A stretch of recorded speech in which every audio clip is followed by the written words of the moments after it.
live. What's up, potheads and political junkies? You're watching unnatural. Cannabis Culture News Live.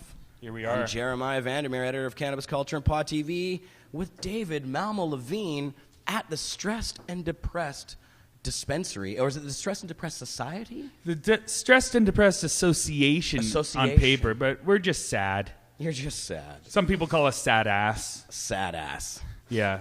Uplifting. Well, I mean, we're sad because pot's not legal yet. I think we're going to open up the relaxed, hungry, and happy, inspired, and focused when pot becomes legal. But until then, we're still stressed and depressed. I see. Well, and getting the remedy for that while we sit right here. We're frozen. No, that's just our monitor. Okay. Don't worry about that. If we do have any freezes or anything, please let us know in the chat. We're hooked into the system here directly. If we need to switch to my cell phone, we can do that as well. Also, let us know about volume and such. It seems to be, I think my mic is a little strange, but let's see how that's going. Everything's good? Hopefully. Thanks, chatters. Okay, so what we're going to do today is we're going to talk about David's new place here. We'll just start with that, maybe a little bit of what this place actually is, David, and what the point is. And then we're going to get into David Levant's long history as a marijuana activist, as Canada's most flamboyant marijuana activist at one time. You were labeled. That was my label. Yes, the CBC. I've also been called the mayor of Amsterdam. That's a good title for you. Yes. Because we have the landlord. Well, I was the first person to be reported on in a Amsterdam context back when the CBC did a story or covered me and Chad's operation called the Harm Reduction Club. Chad's the manager here at the Stressed and Depressed Yeah, and hopefully we'll talk to Chad Association. too here. Yeah, he's quite an amazing activist in his own right. He had an amazing He haircut. lets me do the talk. He's the silent Bob to my J. In the old pictures I have, you both have amazing haircuts. We were hardcore punk rockers at the time. Well, I was kind of a bizarre beast, and he had a flaming green mohawk. So we were the colored people back then. And here, let's just show off the dispensary cam. Oh yeah, there's the dispense counter cam.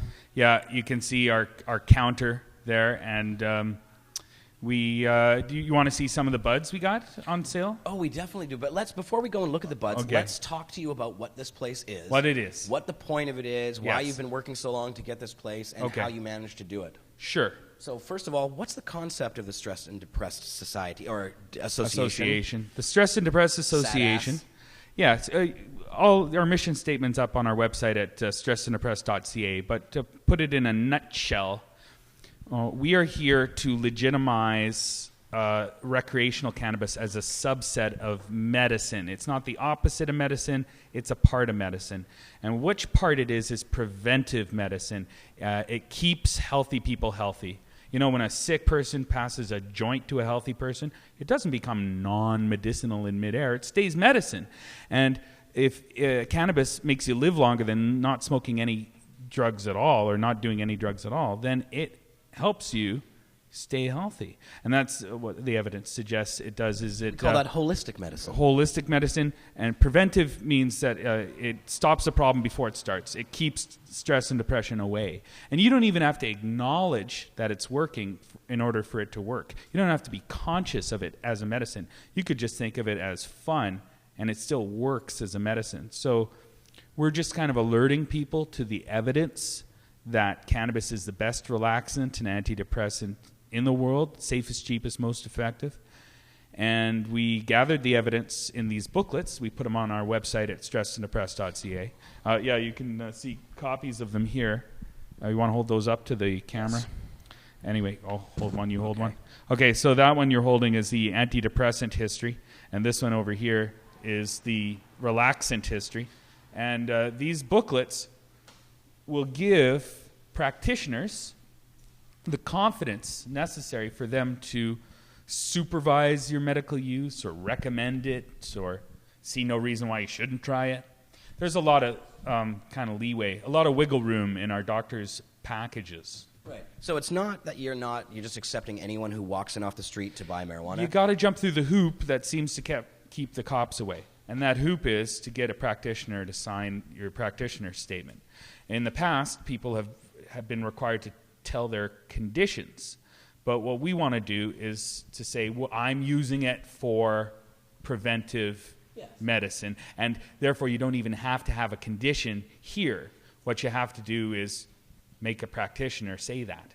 No, it's a great idea, because why shouldn't healthy people have holistic medicine? Why should if preventive medicine is a thing, and there's evidence that it is, and if herbal medicine is a thing, and there's lots of evidence that that is too, then recreational cannabis use is probably preventive herbal medicine. And if a doctor is willing to sign a piece of paper that says that this is a medicine for you, in our new LP system, that's pretty much enough. Yeah, not only a doctor, but the practitioners that qualify as authorities in this matter: doctors, dentists, doctors of traditional Chinese medicine, naturopaths, psychologists, psychiatrists, and dentists, and nurse practitioners. Well, but the nurse practitioners are not allowed to actually do that yet because of a different provincial law that bars nurse practitioners from doing that in Canada as of yet. Especially, well, right here in British Columbia, we'll accept one. We're working on it. We'll accept one you guys will. here. Okay. Yeah, we've never really taken our cue from Health Canada. Right. Everything they've done so far has been completely screwed up, from the quality of their weed to what they view as important things like standardization, which anyone who knows titration and controlling the dose yourself knows that standardization is not important in smoke medicine. What's important is quality and purity and potency. The other health professionals you listed, though, are all legal here in British Columbia to accept the holistic doctor, I believe. Is that naturopath? Is a naturopath on the list of LP allowances? I'm not sure. I can't remember. But it was debated. We're prepared to go to court over that, because a naturopath, out of all those experts, out of all those practitioners, a naturopath is the one who knows the most about herbs. So it'd be ridiculous to not allow them to supervise your herb use. They also have to go through a ton of school to be accredited. So what's the problem? I mean, if we get charged for using the wrong practitioner, the whole scam will be exposed as kind of a monopoly and a protection racket that it actually is. So I'm willing to bet my freedom that they're not going to come after us just because we're using a naturopath to be our practitioner. Probably not, though there actually is some precedent for this in the past with the Metrotown dispensary. Remember that when Brittany and Ryan started the dispensary there, that's how they ended up getting them. There was a doctor that they had working for them who was a naturopath, Dr. Poppy. Yeah. And they set up this whole scheme where the undercover cop would go in, say he had back pain, get signed up, and then they actually attacked Dr. Poppy and said because he wasn't accredited as a doctor or something, that's why one of their excuses for taking the dispensary away from Brittany. Now, that was the RCMP. That was RCMP. That was not the local police force. The VPD have been pretty much turning a blind eye to all naturopathic-related crimes. So I very much doubt that they're going to make an exception for us. They got a second location of iMedicate, which was very close to the border of Burnaby, and using the same doctor, and that's the way that it was Dr. Poppy again. And the VPD. That was VPD. And because they used a naturopath? Well, no, those charges were all dropped eventually. That was MedMark's mom, remember? And they came in and they blew up the safe or whatever with a jackhammer, and then they screwed up all the stuff, so they had to throw it out. Unlike those other pot activists, I don't really need a lawyer going into court. So putting me in front of a judge doesn't scare me. No. And I've seen you in action, and I think you're better than most lawyers I've seen. So. I know the stuff about cannabis, and I'm reasonable. So I think that's all you need. I don't know. I'm tired of stepping on eggshells, hoping that we jump through enough hoops. I'm just going to go through what I think is a bare minimum. You do have to have a practitioner statement. It's not willy-nilly like that. Right. There are other people in town that are pushing that as trying to get wiggle room there. That's not what I'm doing. I'm just trying to redefine medicine to be as inclusive as possible. And I think if you look at the evidence for preventive medicine, it's a thing. It exists. Oh yeah. There's a lot of evidence for it, and it's a hill I don't mind dying on. Well, it seems to be that one of the problems with our modern medical system is that it doesn't necessarily recognize holistic medicine enough, or herbal medications, traditional Chinese medicines, things like that. Yeah. They're kind of put into a subcategory, which seems a little unfair. But isn't that just because of I mean, isn't that our weird Western medical system where there's such a predominant sort of attitude paid toward the synthetics and the things you can test by having exact numbers, where herbal medications, because it grows on a plant, it's harder to sort of get specific dosage amounts and things like that, right? Well, if you look at the excuses to exclude one kind of medicine as legitimate and accept another kind as legitimate, those excuses go way back to back when you were worshiping the wrong gods or worshiping the devil. And then it became the quacks, and then it was that it doesn't have labels, and that's where you start to see the excuses where the term non-medicinal drug comes in is right around the time drug prohibition came in, around 1908 in Canada, first here, folks, with Mackenzie King labeling some kinds of opium, the kind you get from Asian people, non-medicinal opium, and the kind you get from white people, well, that's medicinal opium because it has a label. The racist roots of the drug war. The racist roots of the drug war. And you weren't allowed to even become a pharmacist unless you were white until 1947. First Asian pharmacist in Canada, 1951. So from 1908 to 1951, there was a white monopoly on opium. They were using the whole, hey, there's no label, to differentiate between medicinal and non-medicinal opium. But the excuses are the same. If you go back to King Henry VIII, he came out with this herbalist charter, which is basically to reaffirm the rights of people to use herbs. And he said forever in all the dominions of England. And the Dominion of Canada is one of the dominions of England. So technically the herbalist charter still applies. I'd like to see someone try to use that in court one day. That's pretty cool. Since I call eighths, like when I buy an eighth, I call it a Henry. A Henry. King Henry VIII, man. That's right, baby. So, yeah. I just wanted to say we have Johnny B in the background here. He just slipped us a gram of AB. I think he wants to rosin it. Here, smell this. There he is. Oh, yes. The Afghani blueberry. Rosin it. This is our top-of-the-line cannabis. The chat was noticing Johnny B back there. They said he was moonwalking across the... Yeah. We have some Afghani blueberry. So the Afghani blueberry is $12 a gram, and that's the most expensive weed we have here. Everything else on the menu is now, what, $11 or less? Jesus, what is this? Prohibition prices, David? What kind of street price is that? It's the best in the world. $12 a gram? Yeah, well... You know, Europeans will fly to Vancouver just to hope to have a toke of the Afghani blueberries. So I thought this was a socialist organization. The guy who were being subsidized. Well, we got grams for $4 too, and if you're on income assistance or disability, that becomes $3 a gram. Oh, so we do have lower end stuff too. But if you're shopping for cannabis, you want the most resin per dollar, and the Afghani blueberry, even at $12 a gram, gives the cheap stuff a run for its money in terms of resin per dollar ratio. That's a smart shopper. And so the guy who grows this writes for 4 pot magazines and knows what he's doing. Mm-hmm. So we recommend that you try all of our strains. Are we allowed to say who it is? No. Okay. We're not. But everybody knows anyway. Well, the people who know. And the people who don't know shouldn't know. Okay. So that person, though, is one of the best growers on earth, and you have to pay a premium to get it in the store. But we believe in quality here at the Stress and Depressed Association. So you'll see cannabis at a different price point of the whole spectrum, from everywhere down to $4 a gram all the way up to 12 and everything in between, mostly 8 or less. So are those prices going to come down over time, David? Well, hopefully what happens is when you protect the growers from getting arrested, then they can no longer charge the danger prices, and then all the prices will drop by about half. Mm-hmm. And then over time, after, say, a year or 2 or 3 of legalization, when farmers and greenhouses get in on the act, you're going to see an even wider spread on prices. You're going to have a lowest price. You're going to have lots of hash. You're going to have lots of butter and rosin and all those good things. And then you're going to have the best of the best of the best go up in price because it's a kind of a luxury item, a conspicuous consumption. So you think that there'll be an expanded market that has all sides represented? Well, what about alcohol, though? Like we have what about alcohol? Alcohol in British Columbia is the most expensive shit. It's legal. You can buy it any corner. There's table wine. There's wine that comes in a box, and then there's it's expensive too.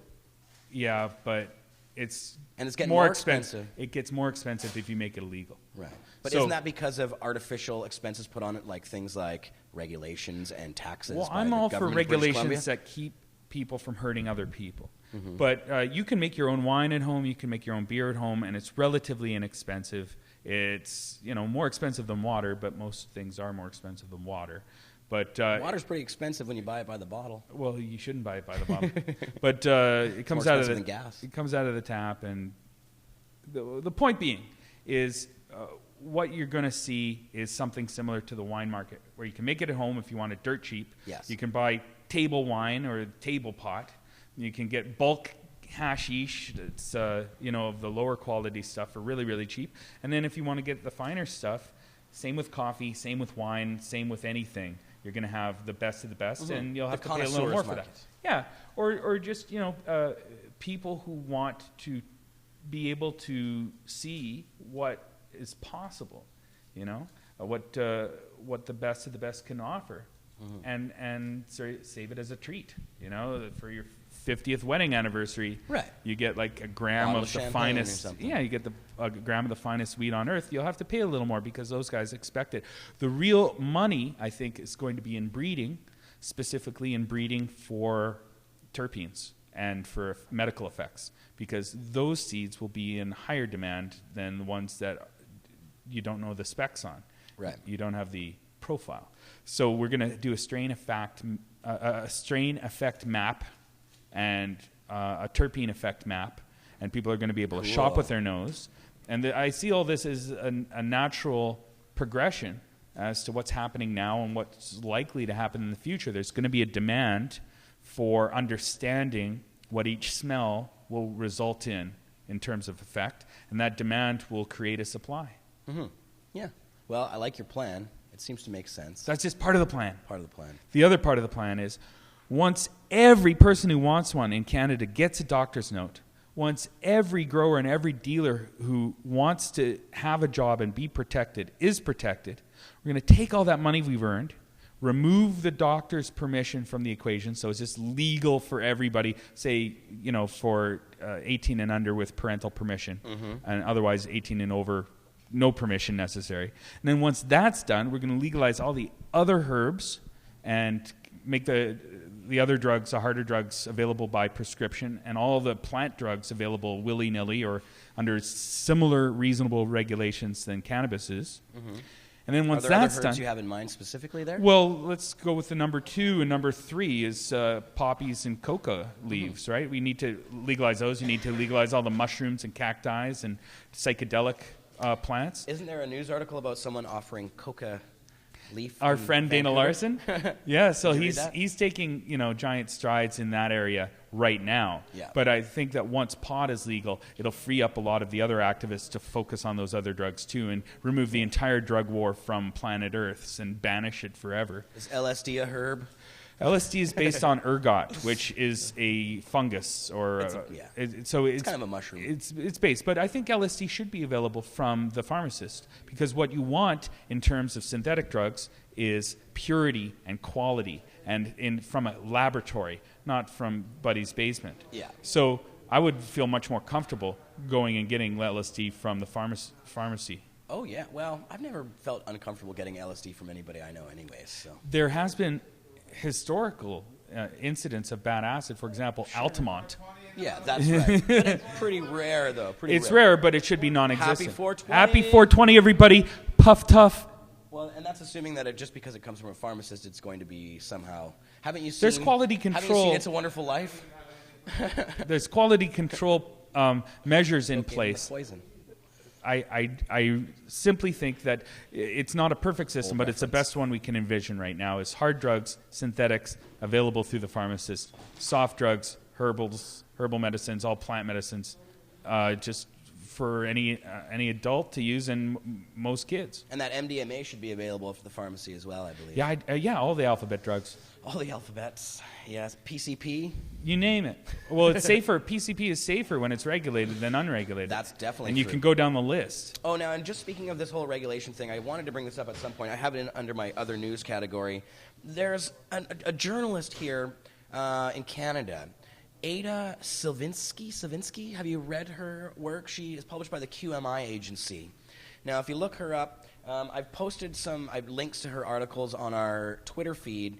She's in the 24-hour magazine here, our local transit rag. Yeah. And she keeps getting cover stories. The last 3 that I've seen were, one, the Fenty's story was hers. Oh, the Fenty's. She's the Fenty girl. She's the Fenty girl. And now her latest 2 are, the latest one that I saw was marijuana increases the risk of crash while driving, which is, and some inflated, ridiculous numbers that they keep fucking flogging out there. But it's another bullshit thing where she's taken the numbers way out of what they actually mean.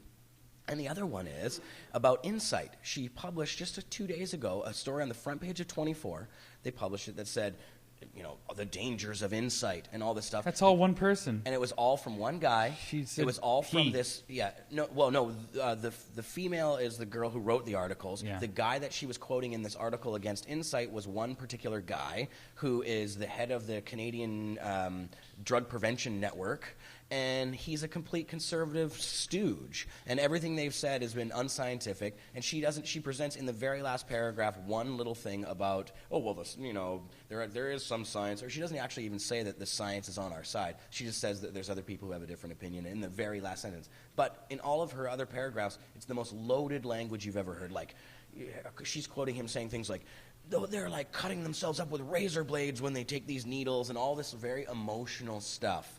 And when you look at that, to me, that's completely irresponsible. All 3 of the stories, very irresponsible journalism, bordering on complete conservative propaganda being pushed by the 24-hour newspapers. They hung Julius Streicher for doing the same thing to the Jews at the end of World War II. But I wouldn't go as far as to say she should be hung.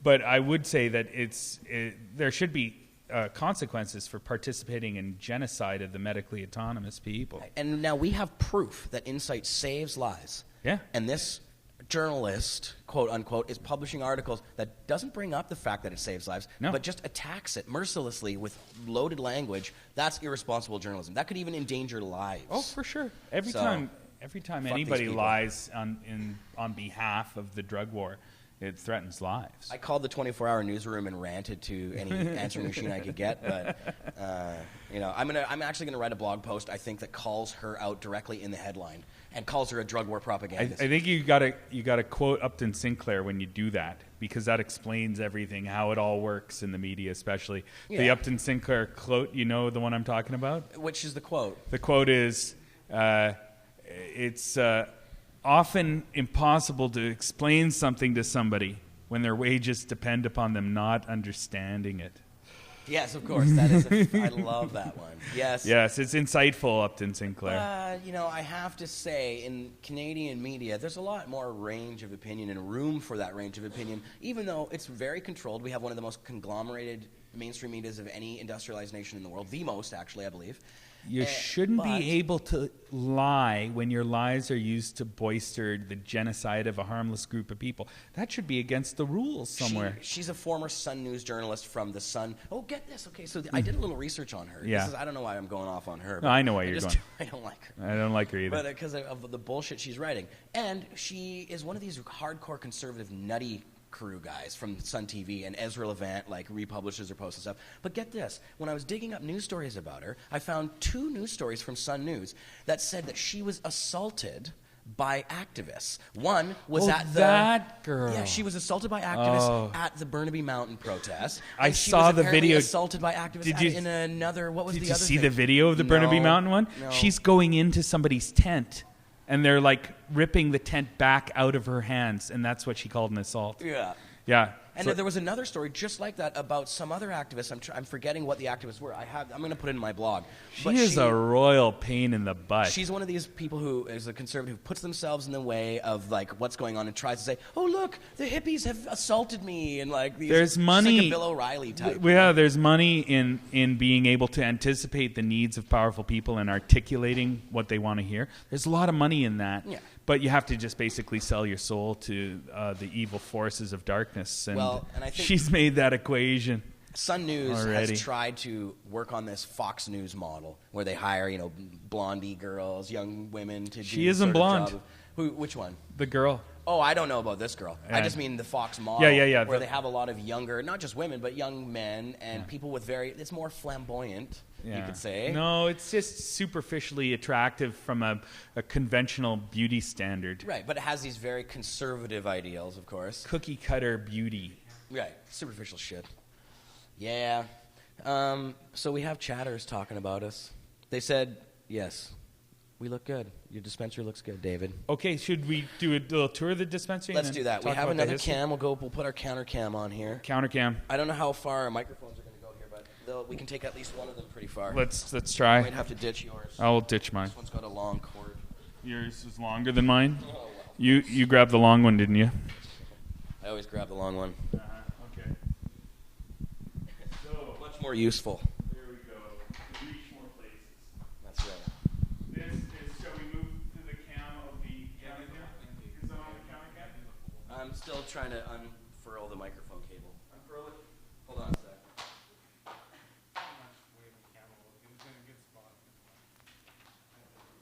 There we go. Nuts. Come on, let go of it. There we go. Now we got you. Now we're back. Beautiful. Yeah. That's the camera we're using, yes. And you can see right there, David. I'll be your cameraman. Well, I should be your cameraman, and you should show us what's going on. I'll trade you. Yes. Okay, so here. Okay, topic for today is medical cannabis dispensaries. Coo, coo, coo, coo, coo, coo, coo. So show off your dispensary to us. All right, so you come in here and you get pot from this guy, and he sells you pot, but you have to have a card first. Hey, let's pretend I'm a customer. Eh? All right. This is Chad, the manager here. So I'm good. Is this where you get the stuff? Yeah, that sounds very familiar. You got a card? A card, yeah. I show you my card, assume that I have my card here, and I show it to you. Then what would happen? What's the best you got? The Afghani blueberry. What's the second best you got? Atomic Northern Lights. That is a. And what is that? An indica, a sativa, a cross? Oh, pull out the Atomic Northern Lights to show the good people what's going on there. Take the third. The eighth package out there. Isn't that an eighth? That's an eighth. There, you can see those quality. See the quality of the buds. Here, get a close up a shot of that. How are we looking? You're looking good. Stop moving so quick. Just get a little blurry now. Very nice. It smells That's AB? sweet and delicious. No, No, that's the that's Atomic Atomic NL. Yeah, that's 11 a gram. From Doc Atomic? Yeah. The train wreck crusted up really nice. Yeah, the train wreck came out. Good. Rosin. The train wreck did good. We're going to try that. This is the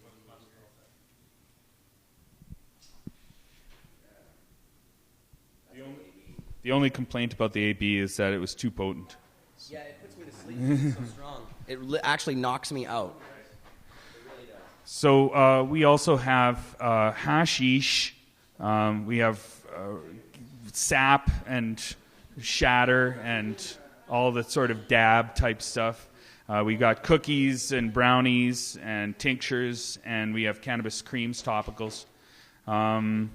We're getting in some marijuana massage oil tomorrow. Oh. So that's good. And then we also sell glass, and we also sell cannabis art here too. You can see all the beautiful art on the walls has been as a result of years of collecting and buying and selling artwork. So, speaking of years of collecting, Yes. why don't we get into a little bit of DML history? Oh yeah, my sordid past. Sure. So, I will put this cam back here for now.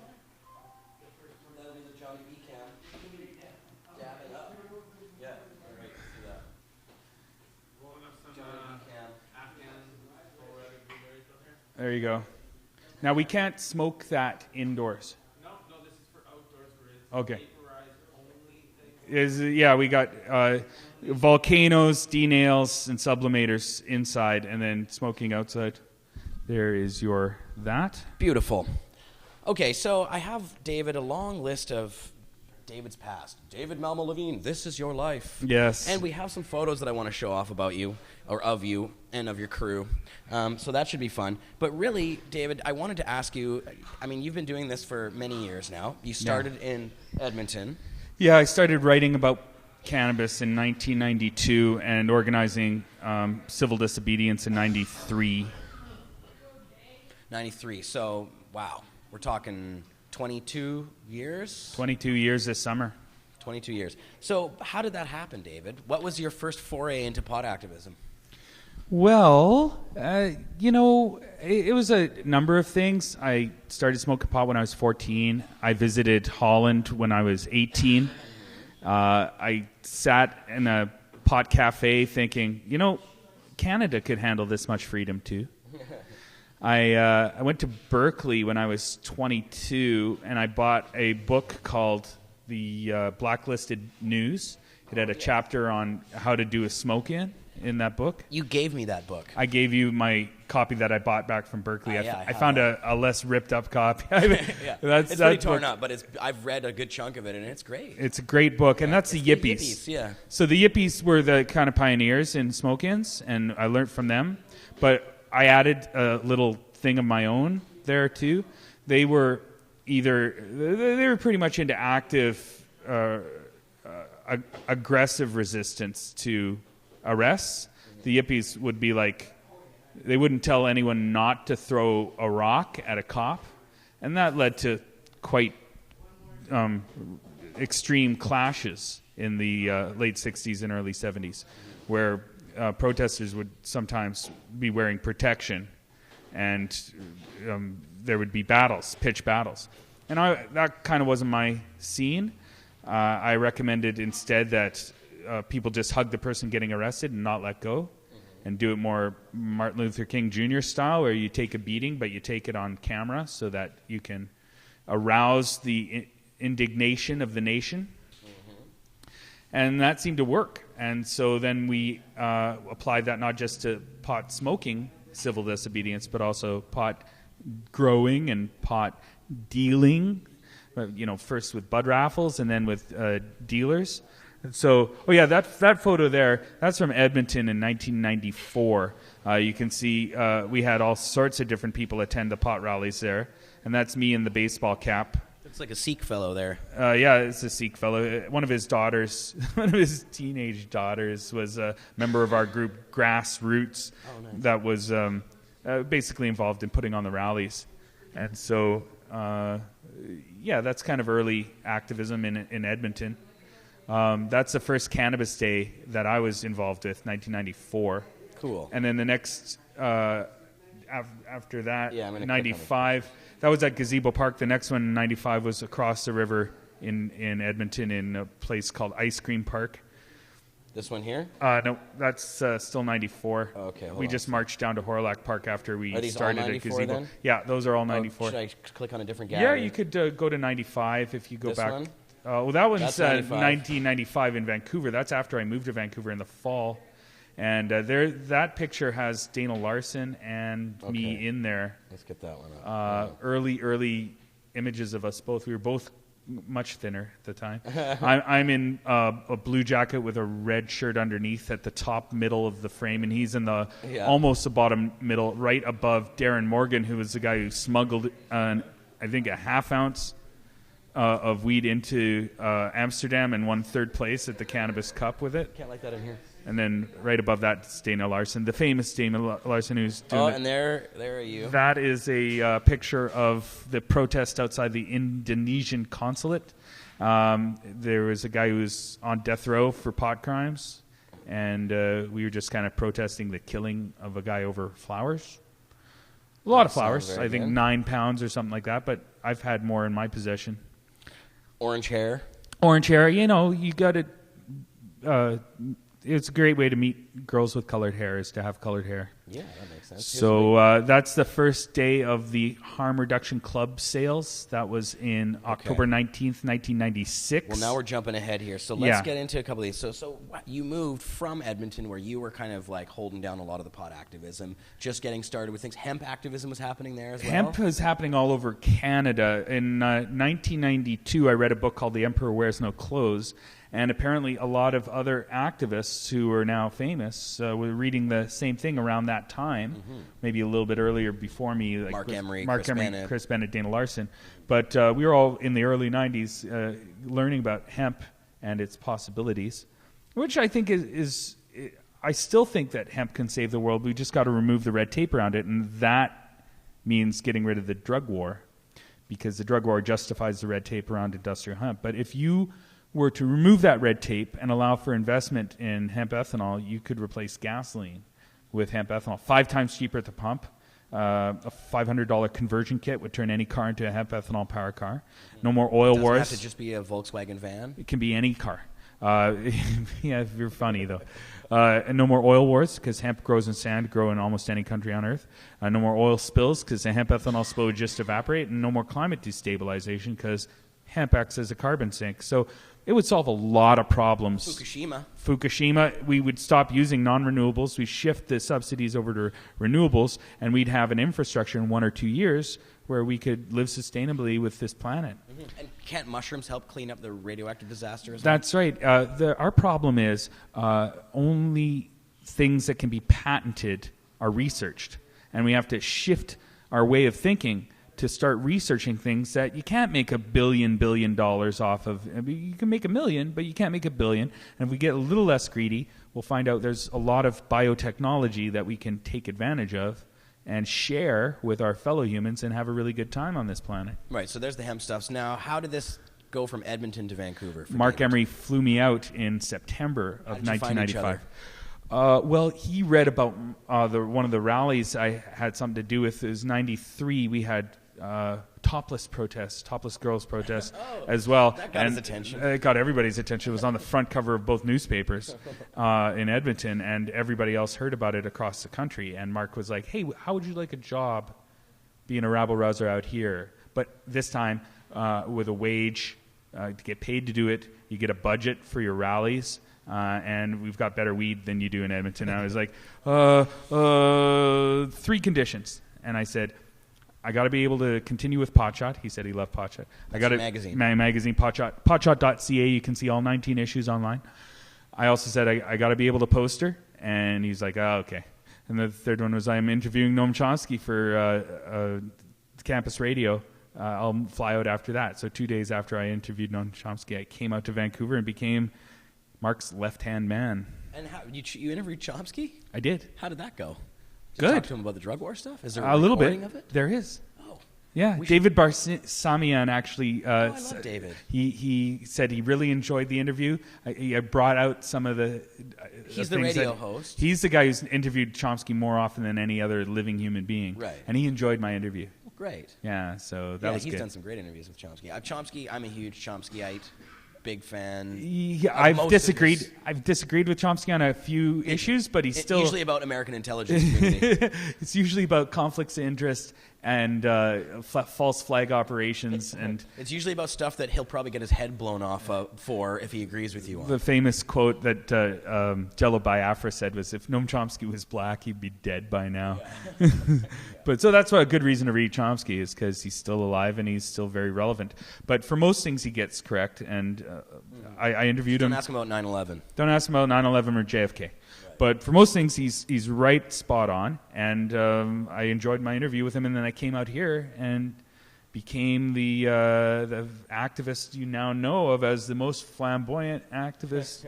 Pot activist in Canada. Now we're going to play the CBC documentary. It's very short. It's like 8 minutes long or 7 minutes long about you called Canada's Most Flamboyant Marijuana Activist. Yes. What was can you sort of tell us about, we're going to play it in a bit, but okay, before we jump to that. Yes. That's a little bit later. Mark Emery brings you out to Vancouver. Yeah, that was September 95. 95. By the beginning of 96, I'm starting to organize rallies. Mm-hmm. actually in late 95, there was a raid on The Joint and then a raid on Hemp BC in early 96, and I started doing kind of counter demonstrations to both of those. And by 95, we had the 420 rally. 95 before I got here.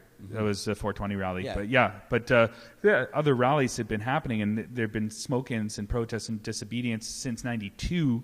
They started up again in Vancouver. And our main 3 rallies have been the Global Marijuana March, yes, which or what do they call the Million Marijuana March? It used to be called the Million Man Marijuana March. Right, and then, of course, 420 was something that was invented by the activists who worked for Mark in Vancouver. That's right. Just the year before you got there. Yeah, Dana and Cindy. Right, and so you kind of took over 420. I had the hug power to add to it, which allowed...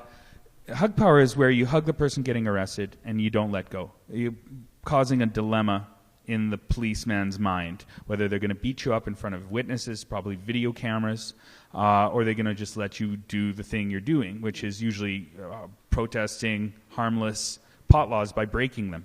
And so that allowed first to have lots of people smoking pot with no arrests, and then we moved that to a bud raffle, no arrests, and then we moved that to out of the closet pot dealing. Actually, there were a few arrests, but we practiced hug power. We unarrested them. We unarrested people, and then the police realized that public opinion is actually more powerful than physical might, and they backed off. And I'd say that your work in that form of activism had a direct result on us being allowed or being capable of having an open farmers market where we sell illegal marijuana to everybody recreationally, and the cops help us shut down the roads. I think that strategy is the difference between smoke-ins and farmers markets in terms of protesting. Now they're starting to do it in Toronto too. So I applaud. Only other place in the world that we know of. Well, Denver does not. I was doing no dealers research. in Denver. No, they don't deal on the street. Apparently, according to some of the main activists there, it helps being in Canada, and it also helps having a police force that isn't the RCMP, because Harper wouldn't tolerate that shit. You'd have to get busted in order to. You'd have to get busted probably 1,000 times before Harper got the message. So hopefully Trudeau, I'm hoping, will be the new prime minister, and we can more easily pressure someone to do the right thing who's promised to do the right thing than it would be to pressure someone who's promised to do the wrong thing. And I don't really trust these cops, even with cameras pointed in their face, to do the right thing. We're seeing a lot of cops behaving badly on, say, my Facebook page or whatever. There's videos, but endless it's videos. Different if you have 30,000 people there. The cops feel less tempted to poke at the big beehive that is humanity when we outnumber them 10,000 to 1. Yeah, now they don't even. Since we're on the topic, we had a meeting with the city this week on Tuesday, and we brought up the point that they're trying to cram us into this one block area, which is causing fights, internal strife. We're bigger than a block. Yeah, everybody wants booth spaces, and we just don't have enough of them to provide to everybody in the small area that they've confined us to. That's causing problems. So I really made that one of the major points when we were leaving.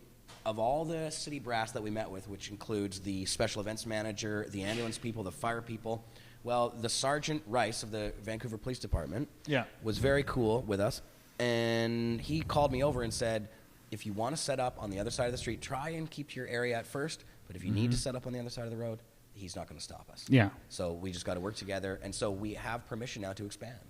Well, we have tacit approval of our expansion. They can't admit it in public. Right. You won't see any sort of press releases saying, yeah, go ahead, you potheads, willy-nilly set up anywhere. But they realize that there's just no other alternative aside from causing a confrontation that they don't really want to have. So right now, though, they are trying to stop us from putting our second stage on the back stair area. Well, we might just move it to the road, right? Well, what we've told them is we've basically said we're not happy with the original spot of our stage. Yeah. It causes safety problems, traffic flow problems, a bunch of other stuff. So, you know, if it comes, I actually did the whole demonstration. I said, Kale, if it comes to safety concerns on one hand and shutting down traffic on the other. What's more important? To everybody. And so she's going to take that back to the city. We're supposed to hear by today whether or not what they'll do as an alternative to us setting up on the back stairs is shut down Robson Street completely, allow us to set up our mobile stage at the end of Robson facing down Robson, the back to Hornby. So we'll be able to have the entire street, 2 streets now. Why don't we do it in the road? But but that's all good Beatles due to hug power. And hug power is not caring about getting arrested and realizing that once you don't care anymore, anything can happen. Well, what's the worst they can do to you if they arrest you for civil disobedience in a protest? Well, in Vancouver, not much, because the judges just don't give a poop. If you're in a place like Saudi Arabia, you probably get your head chopped off for something similar. But here, it's like there's a long history of disobedience for just causes in Vancouver. Until they pass C-51, and then we'll all be in we'll jail. see. We'll see if the judges want to enforce that or not. Did you hear the Justice Minister say that does not affect peaceful protest? Good. Copy and paste that, and Put it in the bill. Print out a hard copy of that for your lawyers when they try to pull that shit, because that's important. I think they're just talking. I think they're kind of saber rattling, but I don't think they're going to win in court if they try to any of that funny business, because judges don't like it. Judges have grandchildren, and judges understand climate change better than cops do and better than politicians do, hopefully. Oh, speaking of judges understanding things better than cops do, did you see the news out of Saskatchewan, I believe it is today, that shows that there's a court case that happened in Saskatchewan, and I believe it has precedence across the country. He said cops are not allowed to search marijuana people, or they're not allowed to search anybody by just smelling marijuana anymore. Yay. So if they smell pot is that Canada-wide? That's not grounds for a search. I believe it is. I'm going to get the details of that. It's in a court in Saskatchewan, but I believe it does hold across the country. We'll see how that goes. We should print out... Hey, you know what I was thinking we should do? We should print out stickers. And the stickers have a little place for a photocopy of your license. And you can slap it against the side of your window, and you don't even have to roll down your window anymore. It just says, I don't consent to searches. This is my license and registration are here. Like that idea. If you want to ticket me, put it under the windshield wipers. And I'm not opening my door for you, officer. And I saw that they're starting to do that more and more in the United States. So I think it should also be done here in Canada. If there's no reason to roll your window down to interact with a police officer or a check stop, then you shouldn't roll your window down, because they'll just fuck with you. Yeah. Disregardless. Anyway, Hug Power works. Hug Power allows for cannabis farmers markets, and that is what I brought to the mix in Vancouver. And just not caring about getting arrested, because I already popped my cherry. I'd been arrested 4 or 5 times by the time I got to Vancouver already. So I didn't care anymore. What I wanted to do was throw my body on the gears and the levers and the apparatus, says Mario Savio, and vote with my whole being, says David Henri Thoreau, and just, get into trouble, as Gandhi and Martin Luther King Jr. both encouraged. And so you started taking over these rallies. 420 started to become more popular. It moved from the Victory Square Park to the Art Gallery. It was only in Victory Square in 95. Okay. Then it hopped around other parks, but eventually moved to the Art Gallery and stayed at the Art Gallery and didn't become a march. It was Wasn't just on the beach? 99. It was in 96, 97, and 98. It was a march from the Art Gallery to Sunset Beach. 97, they busted someone right at the end of the rally and drove off with them in the police paddy wagon. 98... we surrounded that. They tried the same trick again, but it was a 16-year-old pot dealer. We surrounded the paddy wagon and linked arms and sang songs until eventually the cops let that kid go. Unarrested? Unarrested that kid, and he was on the beach 10 minutes later smoking joints with us again. So good. Then in 99, we said, okay, we're not marching to, there's been too many noise complaints down there. There's too many uptight people who go to bed early. Yeah. We're just going to keep it at the Art Gallery, and that seemed to work really good for everybody, and we haven't had any problems since. There was one time they threatened to arrest people, or arrest one guy for warrants, outstanding warrants. We looked into it. It was just for pot, so we said, pick another day, and then the cops backed off from that. In 2010... Steve Payne, Marijuana Man Steve, was arrested in 2010 at the Global Marijuana March. Yeah. We got it on video. We recorded it. We negotiated with the police officers. It was like you and me or whoever it was. Yeah. And I think in the end, though, he did have to go to court for that. Yeah, but not that day. Not that day he didn't. No, so it really kills the morale of people to be have victimless, harmless people dragged off while you're protesting. So I just said, okay, no. They can drag people off, but not on pot protest day. Everybody who's harmless is protected by the crowd. no matter what. And what was remarkable about that time is that even they negotiated with us because we were such a crowd. And that crowd was only like 500 people, if that. There was less. And I'd say 100. The cop was some, rookie cop, and he was feeling intimidated. He's like, "Well, okay, just come down to the station tomorrow and turn yourself in." That's how we negotiated it in the end, so that we didn't have a big problem with the thing. So we were able to use that power, even if it wasn't to completely have him unarrested. At least it was unarrested at that moment. Yeah, well, it just means that we weren't going to screw with the demonstration, and that's a good compromise to have. We can't save every harmless person from any legal altercation throughout time, but what we can do is make sure that if you're not harming other people, you're not going to be messed with at a protest. And that's the rally goes on. The rally goes on, and that's, that'll prevent some nasty things from happening. Not all of them, but some. The harmful people, the cops can have as many of them as they want. We'll help arrest them. We'll take the harmful people and hand them over to the police. I have no problem doing with that because they're harmful. Right. But it just teaches people how important that difference is and how all laws should be based on that delineation. Mm-hmm. So now we've gone over the protests that you were part of, you coming to Vancouver. Now the next piece, and I'm going to have to get some cannabis in me at some point because I really could use a... Well, let's have a smoke break. We should have a smoke break. But the next piece that we're going to get into here is your activism in terms of getting yourself arrested by opening up clubs that sell marijuana. Yeah, well, it was October of '96. The vote for Prop 215 was a month away. And we decided, let's go in California, medical marijuana and in Arizona. So we said, well, let's go for broke here. Let's go for the long bomb and end run of pot activism, and let's open up a pot shop that would sell to anyone over the age of 13, so long as they wouldn't drive while impaired. Because that was the way you could hurt someone else from your pot use. And this was before there were very many dispensaries around at all, right? Like there were a few, Cannabis Buyers Club. The only dispensary that had existed until then was Hillary's first one, the Vancouver Medical Marijuana Cooperative. And then she went off to learn... They didn't have a storefront location, though? No. Well, they didn't have a storefront. They had an office. Right. But then she went off to learn about pot from all the masters in California and Holland. And there was nothing. And there was nothing anywhere in Canada that sold pot. And then so we opened up ours in late 96. Okay, there was a Cannabis Buyers Club of Canada that opened in early 96 in Victoria.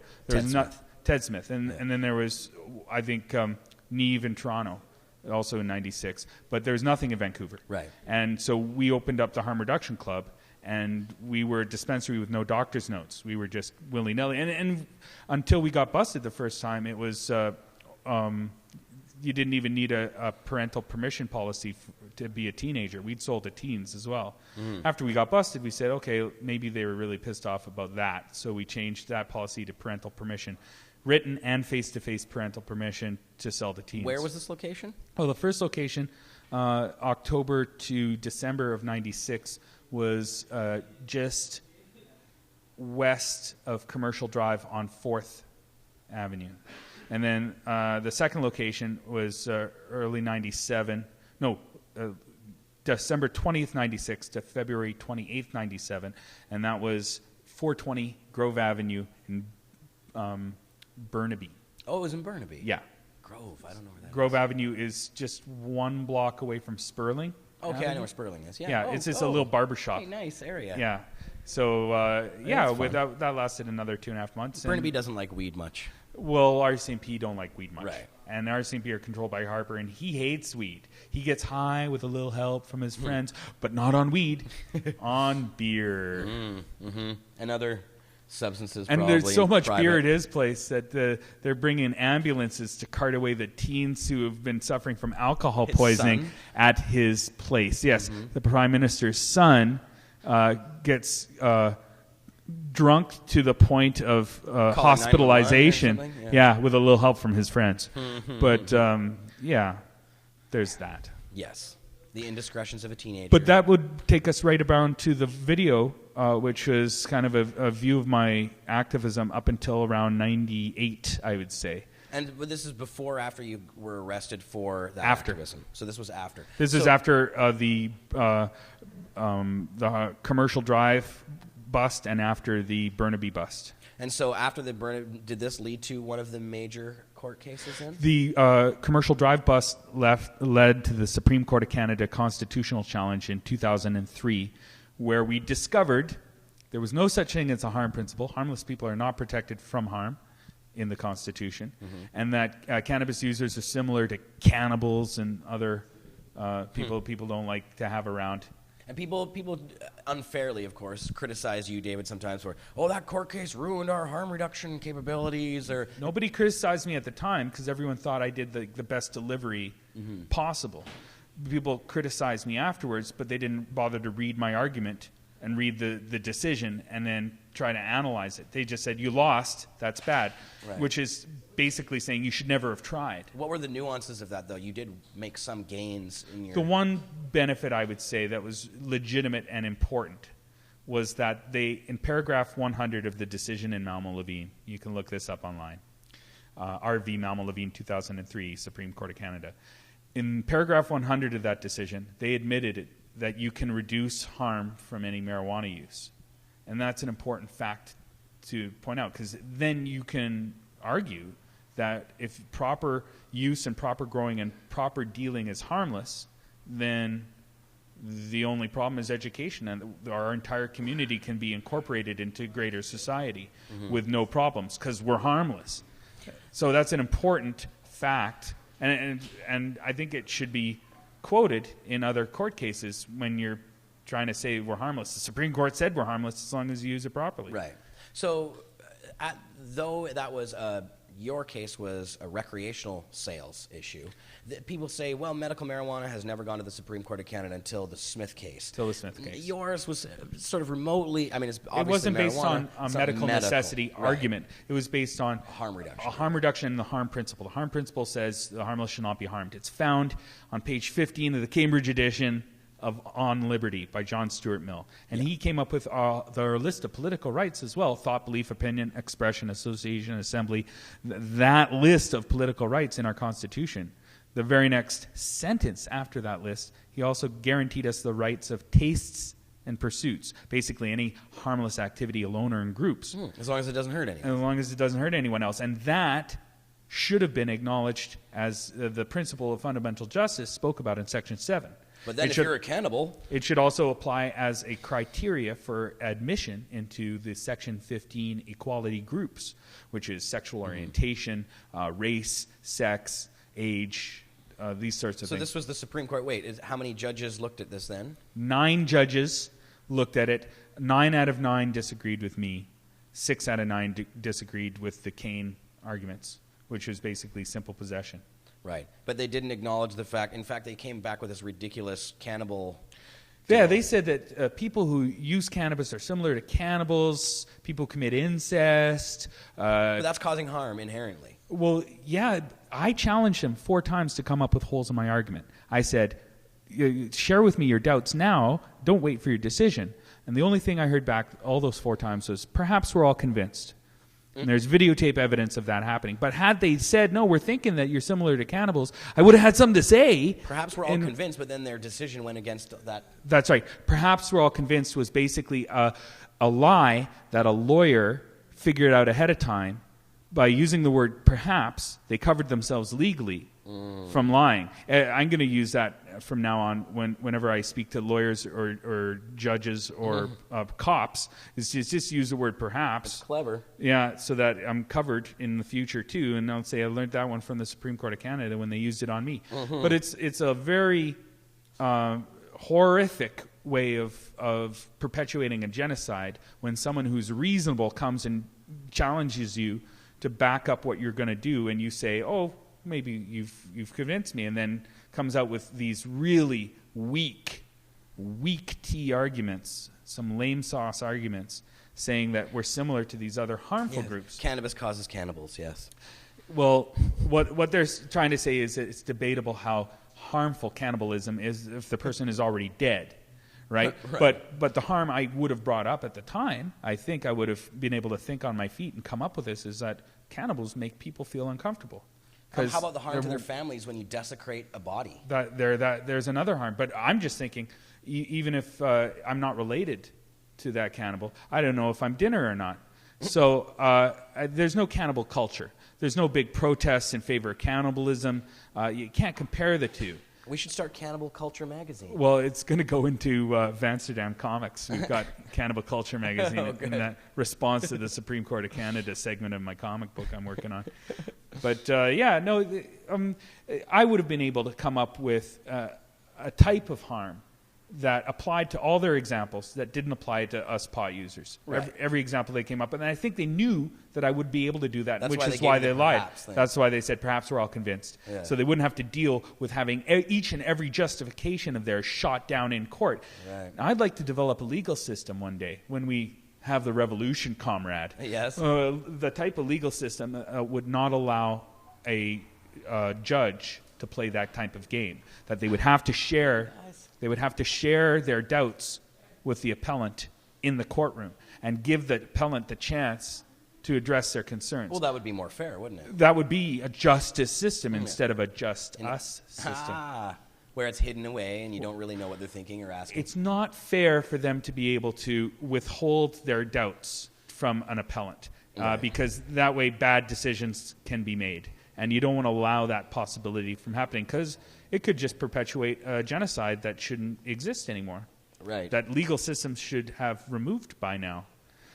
So now let's say for the future, let's say that our justice system in the future, the better justice system, won't allow the Supreme Courts to do that. Maybe that's the good that came out of this decision, aside from the paragraph 100. Maybe we can fix our broken justice system by pointing to this case and say this is what went wrong, and here's what we could do to make it work. Well, and I have to say, David, we'll talk a little bit about your second major court case after. Oh, yeah, that other. But I was there for that, and I got to see you in action, represent yourself for the most part. You did have a lawyer, sort of a little bit. I had a helper. Right. But you were fantastic, and the judge agreed that you were fantastic. Everybody thought that you. And he withheld his argument from me in that case too. He did. What he ended up saying was, "Well, you're right. It's probably you're a helpful person, and you're probably a harmless person, but you're a disobedient person, and we can't have disobedience to people getting away with that. It'll be anarchy. Cause harm to society. It could be there'd be people running around, protesting this or that, getting equality for blacks and women. That's a bullshit argument. The slippery slope leads to a better world. Let's all slide down that slope. Well, that means that you could never change any laws based on civil disobedience. Civil disobedience is far better than uncivil obedience, which is the two. You got two choices, and all the judges keep saying, "Yeah, we need uncivil obedience. We need it." Yeah, that's where you get the Stanford prison experiment. That's where you get Auschwitz. Yeah, bingo. That's uncivil obedience. Yeah. Well, and so Johnny, what's going on with the old dabs back here? Did you get any rosin out of those completely samples? unmedicated right now. Oh, good. Well, we're gonna do some dabs and take some joints outside because you can't smoke in here, unfortunately. Only vapor inside. Only vapor inside. We have D-nails. We have volcanoes. We got a sublimator. So there are ways to medicate while you're here, but we'll get another location going and hopefully have a smoke room in that one. Right. And I'm going to play this video now. Yes. CBC broadcast. What year was this? 95? No, this would be 98. 98? Oh, okay. And this is still a young David Mamo Levine with orange or pink hair. You know, I went through all the colors just to, because life is short. And the rainbow's only so long. And the colored hair girls were so hot. How could I not? We could smile at each other on the bus. It was nice. All right, let's play this video, and then we'll see you guys on the other side. Aye. And make sure you have volume. Chatters, let us know if it all works perfectly here. All right. DML, Big Life the most and flamboyant. Times. I'm Daniel Richler. Is it working? In the past, Big Life has regularly updated you on the move to decriminalize marijuana in this country. In the interests of objective journalism, however, we have never cozied up to our guests, nor sent them conspiratorial email, nor, needless to say, smoked up with them.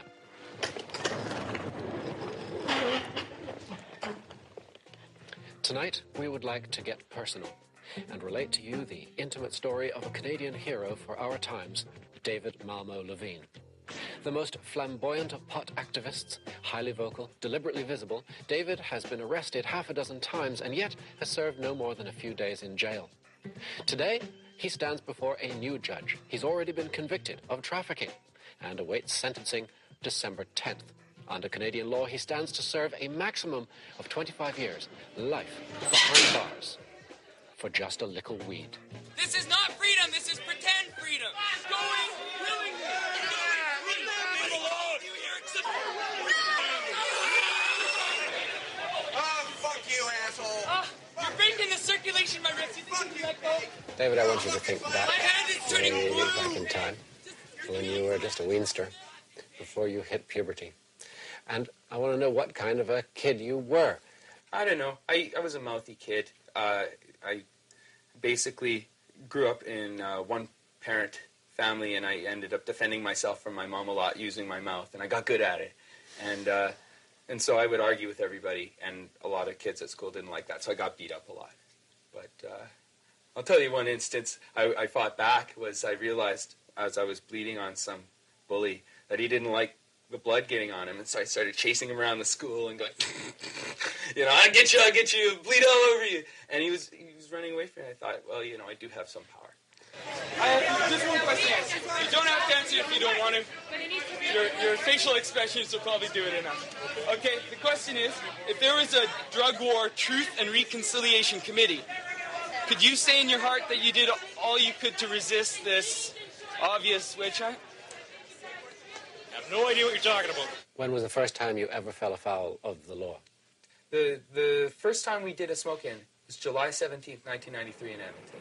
Me and a whole bunch of really young people organized to put out the posters, broke the law, blew pot in everyone's face. There was some nudity, some other victimless crimes committed. Yes, trespassing, all the things you could think of doing that didn't hurt anyone. And it was great fun. The cops just kind of figured, well, we all go away. And then we started doing smoking after smoking. And then the trafficking charge, like handing out joints at a rally, 25 joints. Got busted for possession on the way to one rally. Got 10 hours of community service for that at the Sally Ann. I went to University of Alberta in Edmonton with him.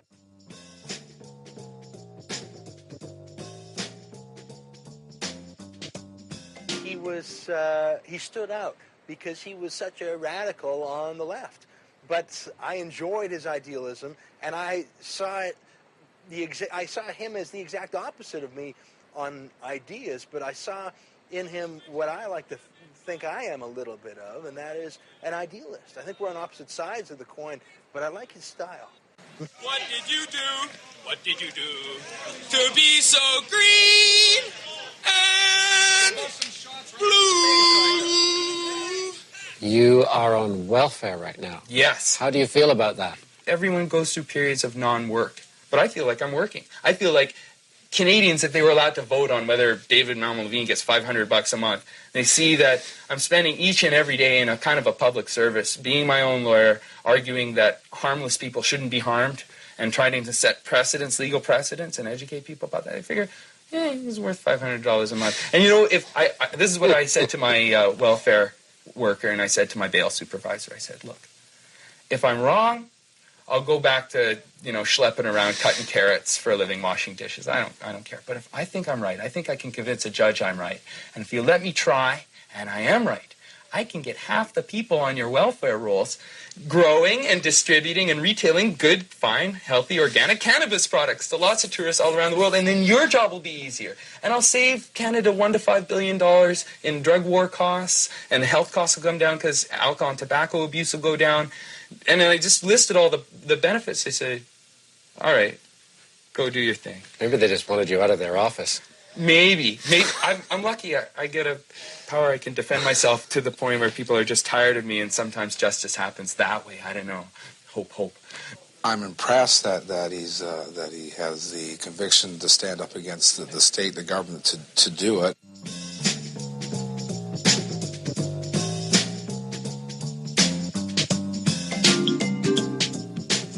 Well, he's young. He obviously believes in what he's doing. He believes that the government is wrong. He's sticking to his convictions. He's sticking to his beliefs, and no matter what they do to him, he's going to continue with his beliefs. Like anything. What? You're needlessly hurting that person. That's not a reason. Leave him alone! Leave him alone!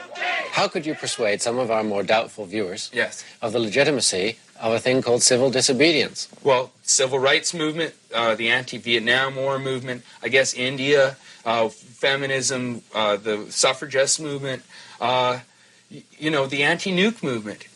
Actually, pretty much every movement has dwelt on getting into a little bit of trouble. We have a lot of marijuana for sale today. Martin Luther King didn't try and cop a plea bargain to get out of the Birmingham jail. Gandhi didn't try and finagle his way out. They both went to jail to prove a point. And then we got the $10 joint. I don't mean to elevate his cause to the stature of Mahatma Gandhi's cause or Martin Luther King's cause, because it is not the same. But his style, I think, demands that he make the same sacrifices they do. They'll have to send him to jail. As far as for him, it's something he's going to have to come to grips with. He's going to have to decide how far he's prepared to pay for his beliefs. I don't feel free right now. I feel like I'm constantly throwing myself in between the cops and raiding Hemp BC, or that I'm getting beaten up because I'm opposing torture. And if I'm in jail, at least I don't have to do any of that anymore. I can just write songs or do something like that. And maybe if I'm in jail, I can call more attention to the issue than if I'm out of jail. I just want the drug war to be over. And that's the broadcast. And that's that. And now we're back with you. We are back. The viewer. That's right. Here we are. Great Can piece, you hear us? David? I think, yeah, tell us, chatters, if you can hear us. Volume. Can. Are you receiving Hopefully. me? Hello? 1, 2, 1, 2. Are you receiving Testes, 1, 2, 3. That was a Ren and Stimpy reference right there. Oh, very good. Yeah. Yes. Are you receiving me? My favorite cartoon of all time. Yes. By the 47 greatest million cartoonist. reasons to love Ren and Stimpy.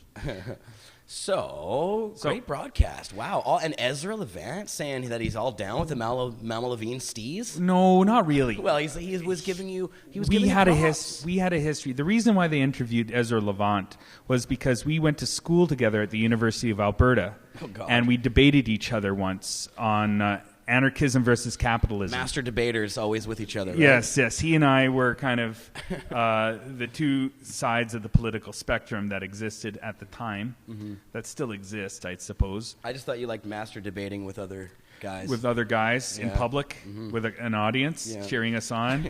Yes. Well, that's true. I really enjoy that. But who doesn't? I like beating Ezra in public, kind of kicking his ass, and it was fun. So they interviewed him because we knew each other. He is what they call greasy in jail. He is one greasy guy. Yeah. You don't want to leave any of your younger siblings alone with him. Locks. He's just kind of he's so smarmy too. He's got that smirk on his face. He's he looks like a permanent smirkaholic. Mm-hmm. And if you just see him, you just want to start choking him the moment you listen to him for about 10 seconds. Yeah. That's actually generous. Anyway, he's the guy you love to hate if you're a considerate person. Mm-hmm. Thoughtful, considerate person. You just, that guy. They wave him in front of us like, Ann Coulter or something. Yeah. He articulates the needs of powerful people, and he's shameless in that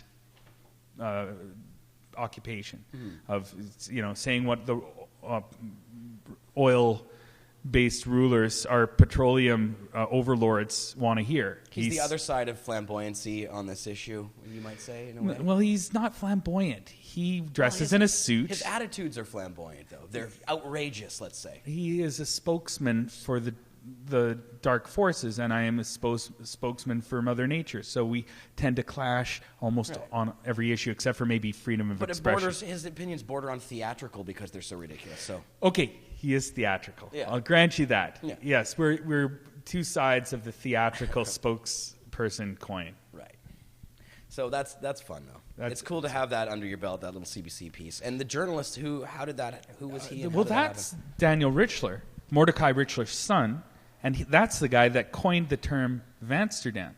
Oh. I brought it all the way up to Amsterdam-Couver, and then he just took it to the next logical step, which was a portmanteau that actually works. And he used the right word. He called it French, a portmanteau. This was Yeah. I did learn a few things while I was in school. But anyway, he found the right portmanteau for what I was thinking.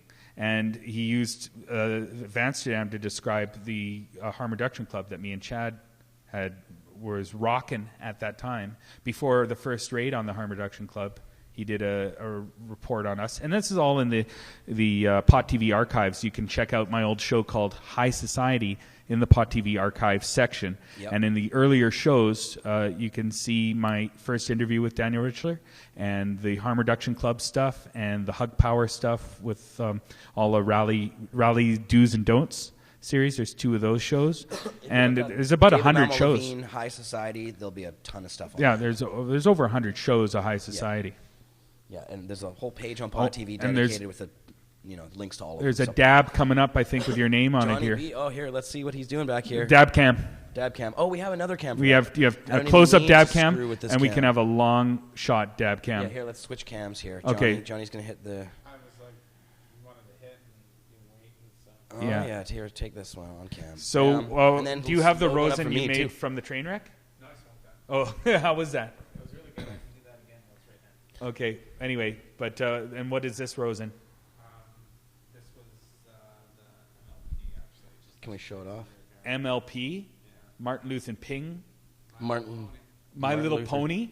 You're joking me. No. That's the name of the pod? This is the My Little Pony pod? Yeah. Do you ride the pony? Look how clean that shit is. It looks like it's invisible. Was it? So we're going to talk grown about in a nursery. We're going to talk about Rosin on the show. Is it Rosin or Rosin? I call it Rosin. I call it Rosin. Rosin. What the hell do you call that shit? It's Rosin. It's fruity. The name Rosin is a real thing. It's tree sap. Rosin. We looked it up on Wikipedia. Rosin is tree sap? Yeah, apparently it is. Yeah. Well, but it's tree sap extracted by heat method, apparently. Okay. So rosin is a real thing. Yeah. And we're just applying it to this smaller trees. Yes. Okay. It's like rosin. Rosin, comes from the same place. Very good. There we go. Oh, yeah, I want to try one of those, too. I was just doing close-up. Very nice. Yeah, you better medicate to turn yourself into a better interviewer. Yes, it always works that way for me. Wow. Yes. What is this stuff? That is the My Little Pony. Oh, that's the My Little Pony. It looks like the Girl Scout. Ride the it's pony. Got the tiny little popcorn buds. Ride the pony. Endless pony. You can see its stripes, but you know he's clean. The pony's red and very fruity. It's old. And its skin is cold. Oh. Yes. This is... Dun, dun, dun, dun, dun, dun. Well, you have to change the cam. Yeah, sorry. Okay. Rosin cam. Rosin cam. So this rosin is a form of extraction just using a heat iron. You just sandwich your bud between a little yourself heat iron. $30,000 and use your girlfriend's curling iron. Yeah. Now, as a kind of a joke, Johnny titled his series he did on Rosin, The Death of BHO. We published it on Cannabis Culture. It's not a joke? Well, it's not really a joke. I mean, I think it's kind of a joke because BHO will never die. People like BHO. Rest in peace, man. No, one day someone's going to come out with the Rosinator. BHO's not going to die. Look, if someone comes out with a Rosinator, charges $100, and you get the same yield, and you don't have to buy BHO, that will eliminate BHO, period. No one will spend it if they can save money and there's a preference for it. But I'm not sure we're seeing the same yields we're seeing with BHO, though. Johnny says petrochemicals. No, I don't want to even risk it. Even if there's a 0.00001% chance of me getting harmed by this stuff and I can avoid it, and the costs are the same, yes, I would.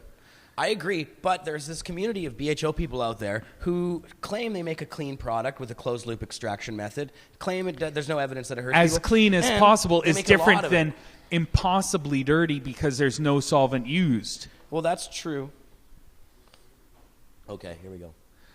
I just don't want to have to worry about it. And if it removes the worry as a possibility, then you get higher because you don't have that mindset of wondering if this is killing you. Oh, I just noticed you're wearing a Disney shirt that says drugs on it, and I only noticed that now. Really? What did you think it was before? I didn't even look. I wasn't staring at your tits. I'm sorry. It's your eyes. They're so beautiful. There's nothing too great about them. Yeah. But yes, this shirt is fun. That's a good one. When people do notice it, at first people think it's a Disney shirt. Yeah. And then when they see that it says drugs, they either have a big smile on their face or a very sour look. Yeah, well, that's it weeds out the boring people ahead of time so you don't have to talk to them. It does. Yeah. One day I wore it to the fireworks where all the kids were, and the parents were angry with me. It was humorous, though. Tough titty. So, David, we got to the point where you were arrested. We watched the video. Yes. Now, this was your Supreme Court. I went to the Supreme Court of Canada. I lost, and then Who was your lawyer for that? I was self-represented at totally the Supreme Court. self. Yeah, I did my own 40-minute presentation. Conroy did a 40-minute presentation. And then we had Barry Bierstein, Alan Young's protege, do the 40-minute presentation. And then we had Joe Arve from the BC Civil Liberties Association do 10 minutes, and the Canadian Civil Liberties Association guy did 10 minutes. And that was our spiel at the Supremes. Cool. And so that ended, as we lost. Discussed, in a loss. And then I was, a little bit of a win, I felt sad for about a week, and then I just started to get back to work. We opened up the Herb School at the end of 2004, so a year later. Right next to the supervised injection site. It was the next door down from Insight. Yeah. And that lasted 3 years and 4 months. Got raided. Went to jail for 4 months. Yes. Got out of jail. You got 6 months. You served 4. I got 6 months, served 4. Did my time. I remember. Blogged about it. You came to visit me on numerous occasions, and you helped my much. blog reach my peeps. So I had people you knew. Grew a big, huge beard. I was called the rabbi in jail because I didn't want to be called baby girl or any of those other nicknames some of the people around me got. So I avoided being called baby girl. Now, but I wanted to say, when you did go to the lower court here, you did a fantastic job, David. I honestly, aside from Conroy and Kirk, I actually thought you were the best. I'm not kidding. Like this time, when Conroy was in court this time around, he did a fantastic job. That was some of the best. His Bibas Vaz guy, that guy kicked everyone's ass. But you were amazing, David. Well, I think that I'm not losing because I'm not being reasonable. I'm losing because there are more powerful things than reason affecting the judge's decision. Right. And he agreed with you pretty much across the board, and he liked you. He was liked very me. endeared He to you. It was a sentencing hearing, which means it wasn't deciding whether I was guilty or innocent. I had already pled guilty. We were deciding how much punishment I was going to get. Right. I had Dr. He let Lester. you go to town, though. Well, it was a 3-day sentencing hearing. Usually those things are an afternoon at most. Right. So on one of those days, we had Dr. Lester Grinspoon testify via Skype. And we totally obliterated all of the arguments I was hearing from the persecuting attorney. Basically, we were harmless. We were harmless in selling pot. We were harmless in selling mushrooms. And we were helpful. And you were also selling MDMA and opium as well. I was not selling MDMA. Oh, no MDMA. And they dropped the opium charges when I pled guilty. Right. But the opium I was selling was, I think I had less than 7 grams in stock. We were selling a gram at a time. It's very hard to die of an overdose from 1 gram of opium. Yeah. You'd have to be. It wasn't even have to be mentioned a in baby. the case. Yeah. And I would specifically say, keep this away from children. Only use it sparingly, like the tiniest amount at a time. And I thought, it's a plant product. There's no synthetics involved in the making of opium. It's not like heroin, which is a semi-synthetic. It's not like morphine, which you need a chemistry degree to understand how to elicit that. It's opium. You boil it. You boil poppy stems and pods down, and you strain. Good That's thing they the didn't recipe. find the 50 kilos of cocaine in the basement, huh? Actually, it's funny that you should mention cocaine. I was approached to sell cocaine out of there by somebody who may have been put up to it.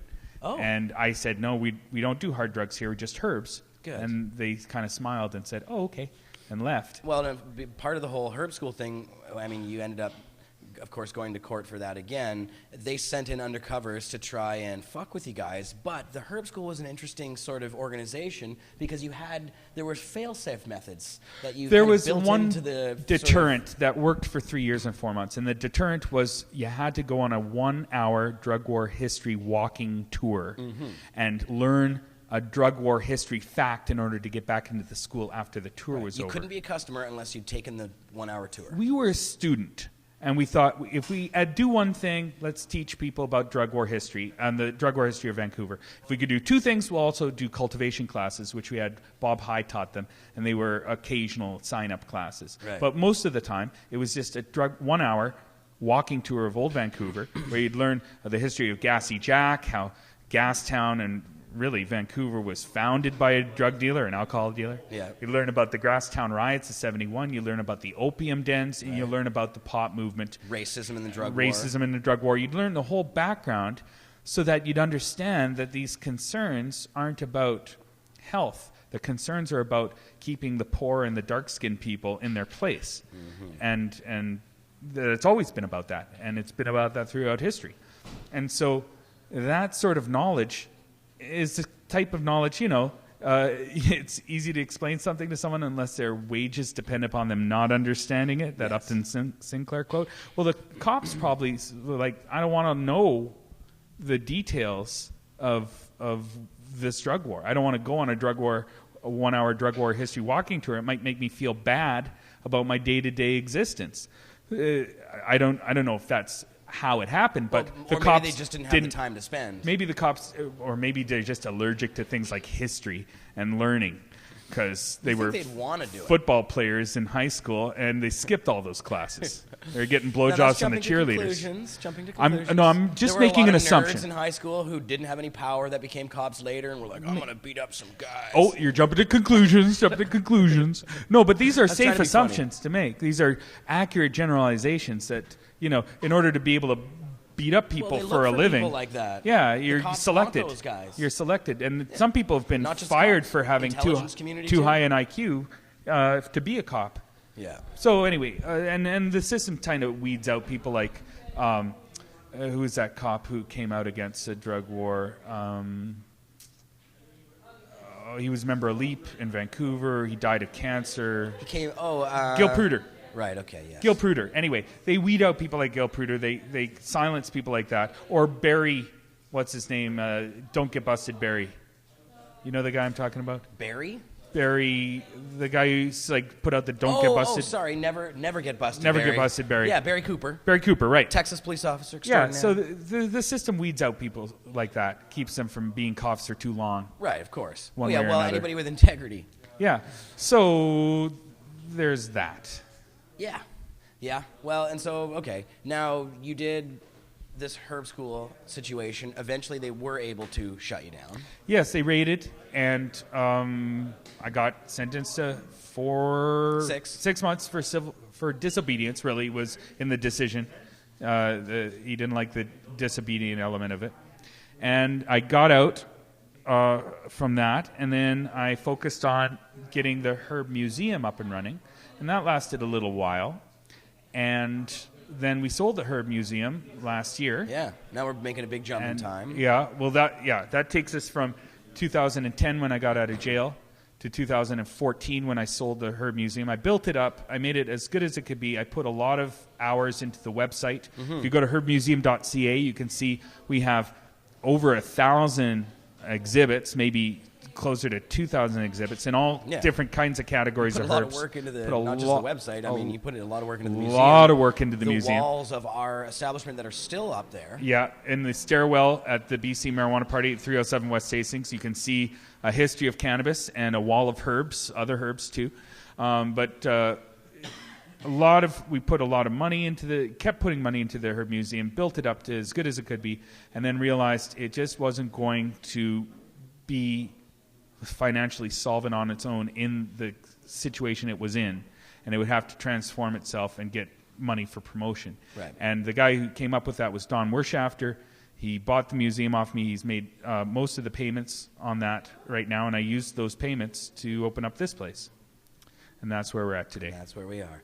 And and now we're going to eat up your space and make our lounge a little bigger and maybe make our Pot TV studio a little bit bigger. Yeah, I heard there was going to be like a sublimator lounge there. Sublimator lounge. Yeah, we're going to install. Basically, it's getting renovated right now. That the long piece of your museum will be a dab bar. Dab bar. Yeah. And then there'll be like some sort of office for Pot TV in the back? Yeah, so on the other side is where I was just envisioning how we're going to do this morning, or trying to draw out a little sort of booth that will come out of the wall. We'll have an enclosed space where we can have our production area. It's just taking time to do all this stuff because we move slowly. Right. Plus, what everybody doesn't really know is what's happening. We haven't really formally announced yet, but I think people who watch the show may have heard the whispers of.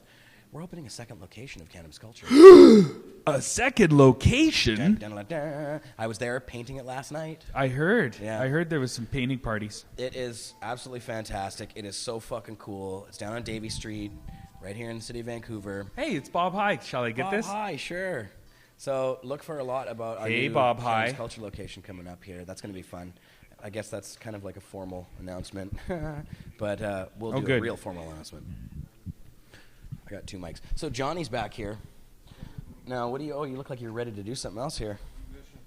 Are you taking more of those? Can we show you off? I want one of those too. Is that the new stuff you just did? Yep. Oh, let's see. Can you show it off to the cam? Well, it's kind of half on, half off.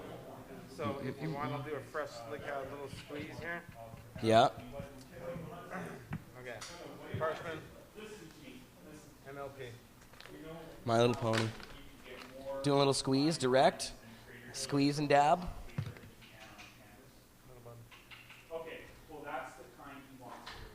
This is cool. Putting the microphone in your direction. This is the rosin. This is how quick it is. Solventless. The death of BHO. Just don't say that to the BHO community. I've been getting angry emails. People aren't happy. I don't know why. I don't think they need it that way. And I think, granted, they have a good argument that there's not a heck of a lot of evidence really showing the dangers of these things. And also, I think there's probably ways to get most of the residue out. I don't know because I don't know the science, but I'm going to look into it. They claim that there's these ways. And they also took some of the angry emails I've been getting, talk about my interview with Butter King. Yeah, that looks pretty good. The interview with Butter King I did featured Butter King saying that BHO, it was possible that BHO was giving people brain lesions.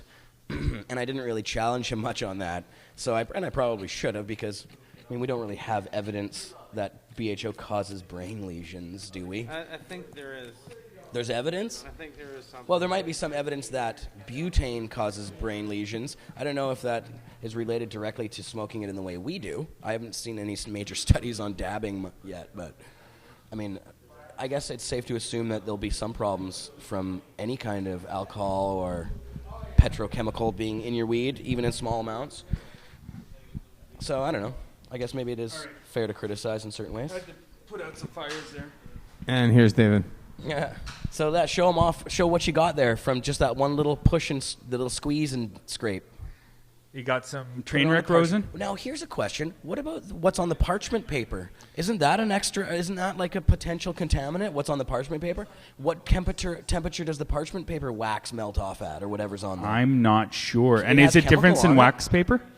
Parchment paper has chemical on it, doesn't it? Doesn't it? I don't know. Someone should make a chlorine-free hemp version of that. Oh, is this the death of Rosin right now? You're funny. This is the death of parchment. Yeah. Someone will make the chlorine-free hemp version of parchment paper, and the pippies will rejoice. It'll also be gluten-free, and everyone will be happy. I'm just testing this mic. Oh, yeah, it is. Okay. Sound okay out there, chatters? Let's hear. I'm going to just do a test. Look nice, Johnny. Can I, before you go, can I walk you through the Stress and Depressed website? Of course you can, but we still have a few things to talk to you about before we let you go, so we're not quite ready to go yet, although we're getting close. We're getting close, but that's one thing I want to cover is the website, because we've been putting a lot of work into that. Okay, let's talk about the website. Okay. It's up online right now. Stresseddepressed.ca. Check it out. Okay. If you go to stresseddepressed.ca, you'll see it starts at our mission statement, and then it goes to the dispensary location, and you click on that location, you can see the menu.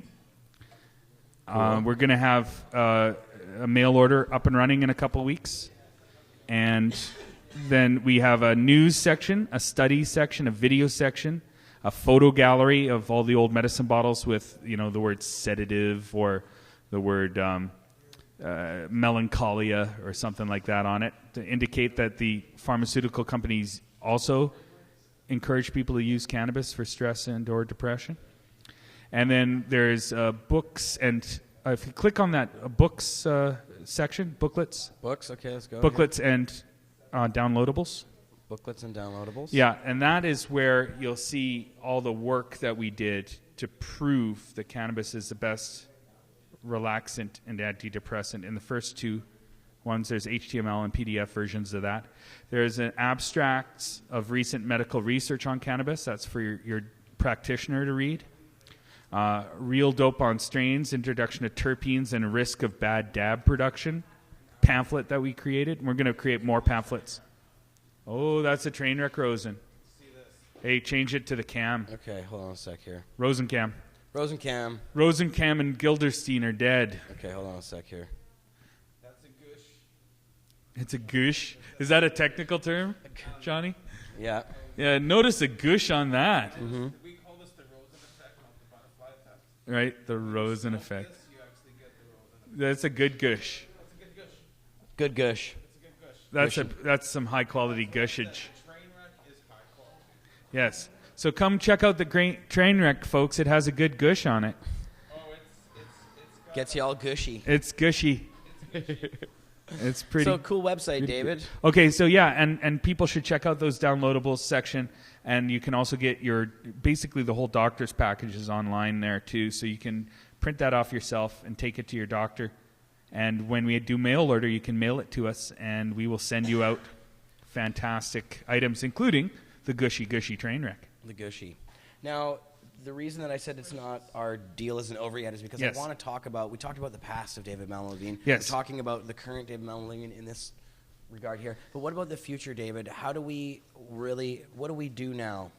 What do other people do besides David? And, where does the community go from here? Should we support Justin Trudeau? We should support Justin Trudeau. We shouldn't assume he's going to keep his promises. His father didn't really keep his promises. Yep. But we should support him anyway, because it's easier to pressure someone to do the right thing who's promised to do the right thing than it is to pressure someone who's promised to do the wrong thing, like Mulcair and Harper have promised.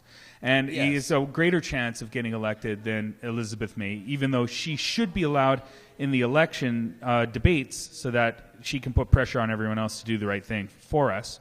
And if you're going to protest... They don't want to let her in the debates. Well, they sure don't, but we should do all we can to ensure that she is in those debates.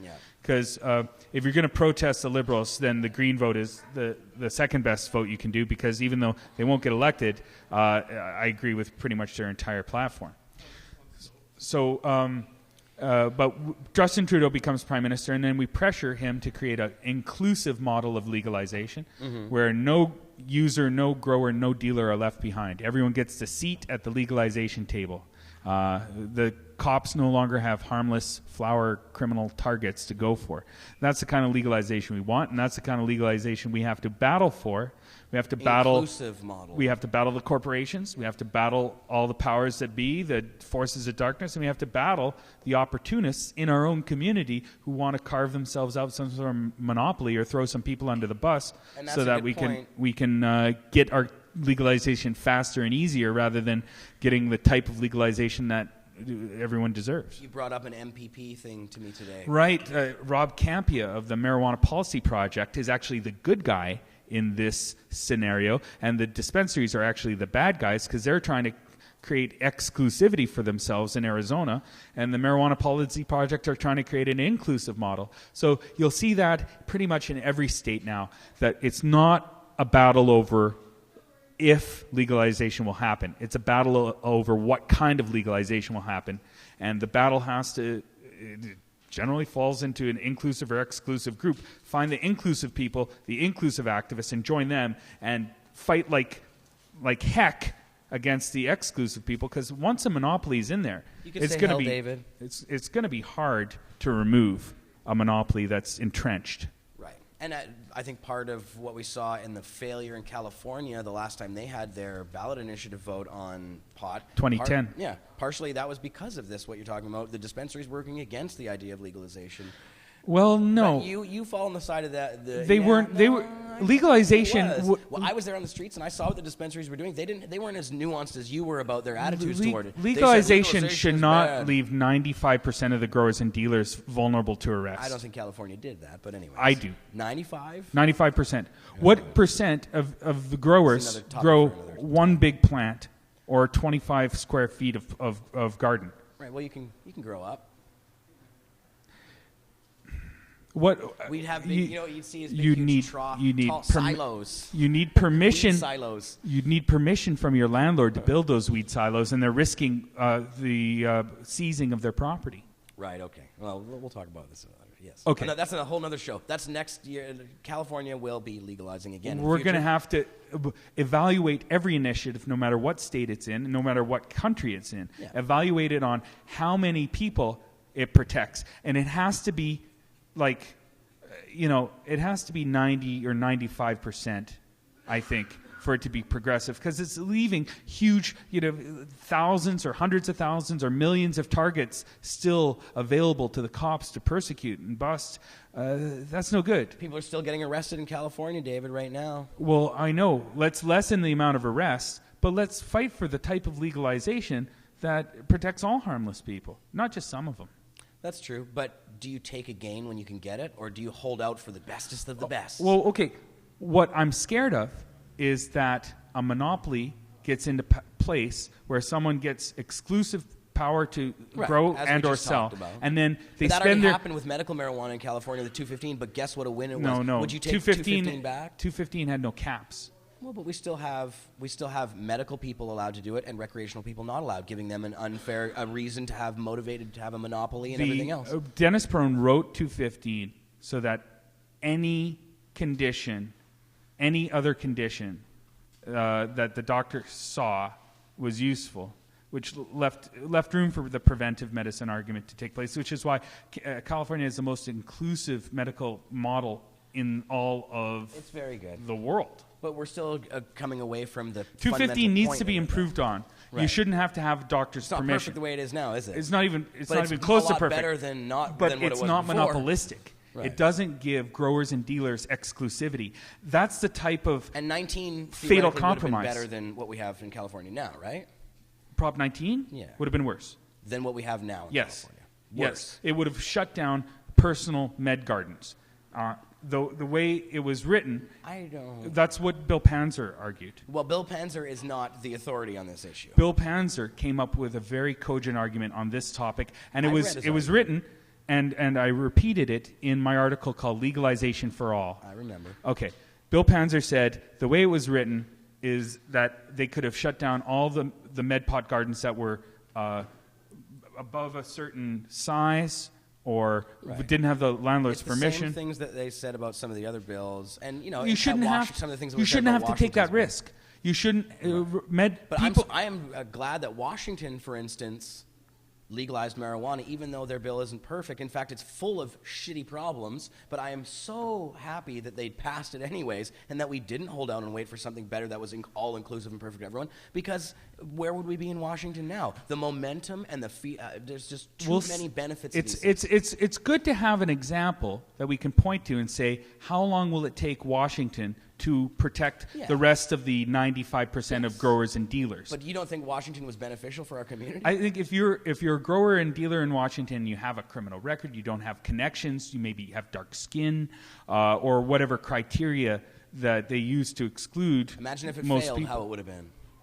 Well, it would have been like cops would have been Prop newly 19. renewed to go and bust all the people, and then there would have been the tone, and everybody would have been like, what a failure, marijuana failed. Yeah, but I'm more scared of an entrenched monopoly than a failed initiative. Yeah. Because entrenched monopolies have millions and millions of dollars perpetuating the injustice. That's all speculation about some hypothetical that could possibly happen in the future. I kind of want to go on what we know now and what we can do now. No, I think if you look at monopolies in other economies, they're either impossible or nearly impossible to get rid of once they're entrenched. And if you look at the oil industry, for example, that's why we have pot criminalization, pot prohibition in the first place, is these guys had so much influence with politicians that they could just write up their own legislation and eliminate their own competition. That's what's going to happen with exclusivity in the pot economy, should we allow it to exist. Now, let's look at Washington State. And if it goes away on its own, then we can say, okay, it's a step in the right direction. No, it'll never but go if it away doesn't on its go away, own. It takes people fighting to change it more. Well, what if they can't fight the people who are rich enough from their exclusivity? Can we not fight? Well, maybe they'll have more access to resources than the inclusive people. All these activists who have been bolstered with legalization and all this stuff are just going to all of a sudden disappear and be like, oh, well, we're just going to let all the problems. I don't see Colorado pot dispensaries spending a lot of money on making sure that there's home growing in Washington State. Well, where's that money going to come from? The home growing activists pot of gold that they can draw from. Is it going to come from venture capitalists? Is it going to come from .com billionaires? Is it going to come from who's going to pay for it? The only people who could afford to pay for it were the dealers and growers that were put out of business due to the monopoly that was foisted upon them by... We have activists like Mark Emery and other people who let's hope, and Mason Tvert in Colorado, for instance. Let's hope they do, but if they don't, that injustice could like perpetuate for a long time, for generations. I don't want to take that risk. I think those risks are unnecessary. Anyways. Colorado proved that you can have an inclusive model that passes. Ever since Colorado passed, I was like, thank God we can always point to that and say there's no excuse anymore to create any exclusive monopolistic models. My argument is that if it's not Colorado, we should still consider it. Especially if it, is close. Or can we agree to disagree like gentlemen? Of course we can. Well, then let's always, do that. David. Yes, and very good. I think this is a great conversation for the pot community. The whole in general. pot community it's usually follows an incremental approach versus the purist approach. I would not use purist to describe my thing. I would say the let's avoid fatal compromises approach versus the incrementalism will work approach. You didn't get rid of slavery overnight, David. Yeah, but you didn't decriminalize slavery and turn slavery from a death penalty to a jailable offense. You can read more about David's philosophy on this issue in... Two articles. Legalization for All, Google that, and my name. And also the CC, right? Decrim Myths, Decrim Facts. So they're both on Cannabis Culture. Oh. We're getting some echo here. Yeah, Johnny's bumping us in the background. Johnny's nice. Just making sure our audio works. So this was fun. And a great episode, David. I like coming here. I love your place. You're always welcome to come to the Stressed and Depressed Association. Do you play chess? I do play chess. Hey, we should have a game before you go. Oh, well, I don't know how much time I have to play chess today. Scheisse. Another time, perhaps. Yeah. Chess There's a very nice chessboard here. It takes a little while to get, not when you're playing against me, buddy. Well, if you're playing against me, then you might have some competition. Oh, okay. Well, I got 4 months of practice while in jail. Oh, that's right. That's all I did, and aside from play you haven't been in jail a little for bit of years. pool. Yeah, but man, that sort of intensive training hones your skills. That's right. Pick up some strategies. They called you Hammerhawk in jail. They called me the rabbi, because I was always making funny jokes and I had a huge beard. Is that for me? Oh, dab cam. Dab cam. Do you want me to hold your mic while you hit that shit? Yeah. Hit that shit. Hey, hit that shit. Woo. Oh, it looks tasty. Oh, shit. Hey, are you working today? Me? Yeah. Oh, did AT phone in or Sean? Okay, great. Terrific. He's going to be working tomorrow 10 to 10 as well. Awesome. Hello.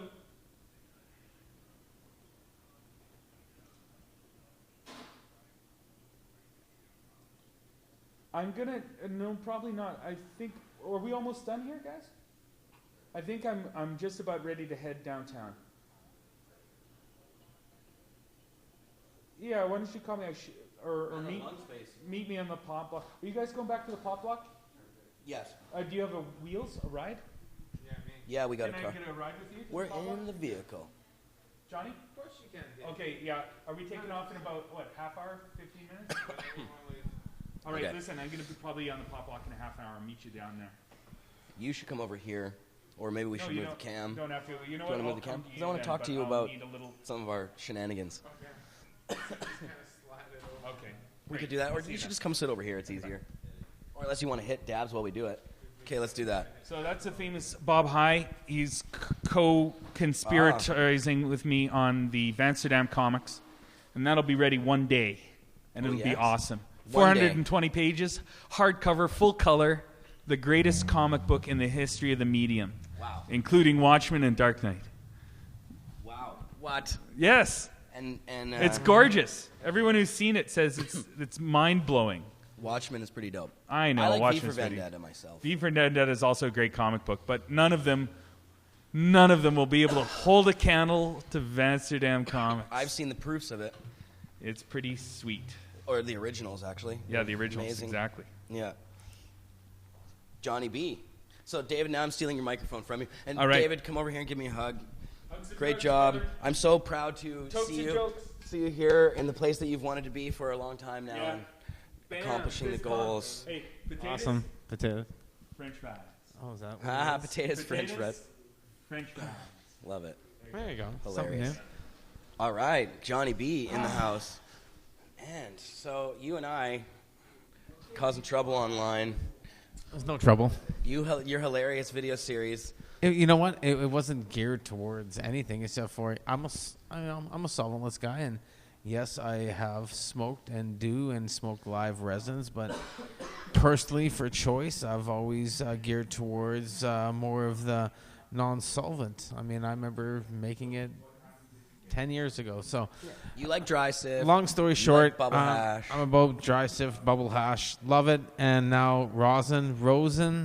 I'm really trying to get that out there for you guys because I've been calling it Rosin, but I've been getting a lot of shit over that too. Is it Rosin? Rosin. It's Rosin. Rosin. So there you go. Rosin. Whoever the pronunciation police are have told us that, I guess. There you go. So really, it's just an easier way. Like even sitting here pressing out. Where we're finding even with certain strains, all strains are pressing out differently, where even like the high CBD strains are giving us basically no resin. And I talked about this on Hash Church with Tony, and we've mentioned this.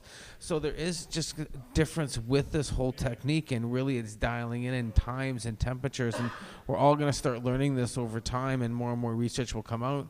Of course, go to the Facebook group, Rosin Tech, and Cannabis Culture magazine. You guys are like holding it down out there and giving out all the good information, but we just linked to your videos essentially, and it's really caused an uproar. It's now they're they're enriching terpenes into it. There's so many different effects with this new technique. It's great, and it's not new, as we already found out. I mean, it's just been ways. It's just the way it's being brought forward to the new community, and how we're able to now start really getting into. I mean, Here's me pressing out. I pressed out 3 different strains today, all different colors, all different effects, and then I was mixing them too and stuff like that. So, and it's really, really cool because now I'm able to take all of this different, well, basically different terpenes, and you can smell the terpenes, and you can see that. And I'm finding the ones that are really, really terpenes are just almost so oily. They're so hard to come off of the parchment, where other ones aren't. Where it's not really grabbing, but I mean it's easier. It's just the way it is. Camera. Jerk. Maybe if I don't move. Doesn't want to focus. It wants to focus on all that other crap. Anyways, we did our best there. So I mean, it's just something I've learned over time. Really, Bubble Man, Mark, he's taught me so much, and I've really taken it from what I've been able to do with it for my pain and for my conditions, and learn all these different cool little things about how this gland head can help me so much. And this is an everything pizza, but without any petrochemicals to give me that. So that's just the difference. You know what? I like it. I got a better flavor. I like the terpenes with it, and it's quick, it's easy. It's just the Rev one. So I call this the Traveler. Mr. Cookie named it the Traveler, so it wasn't me who named it Mr. Cookie. It was funny. It goes the Traveler, and I laughed. So And this became the traveler. Use a t-shirt press. That's the other cookie method. Yeah, that's another method, and we find that we got to heat up the bottom plate first. So there's all different ways of learning more and more that we will. Does that increase your yield? Well, well, yes, of course, heating the bottom plate. Whereas before we were just pressing it, and that was the beginning video. We talked about yield, and we've really taken a lot more than that now. So we're learning more and more. Maybe we'll do another video about that in the future. We found that with the silicone paper.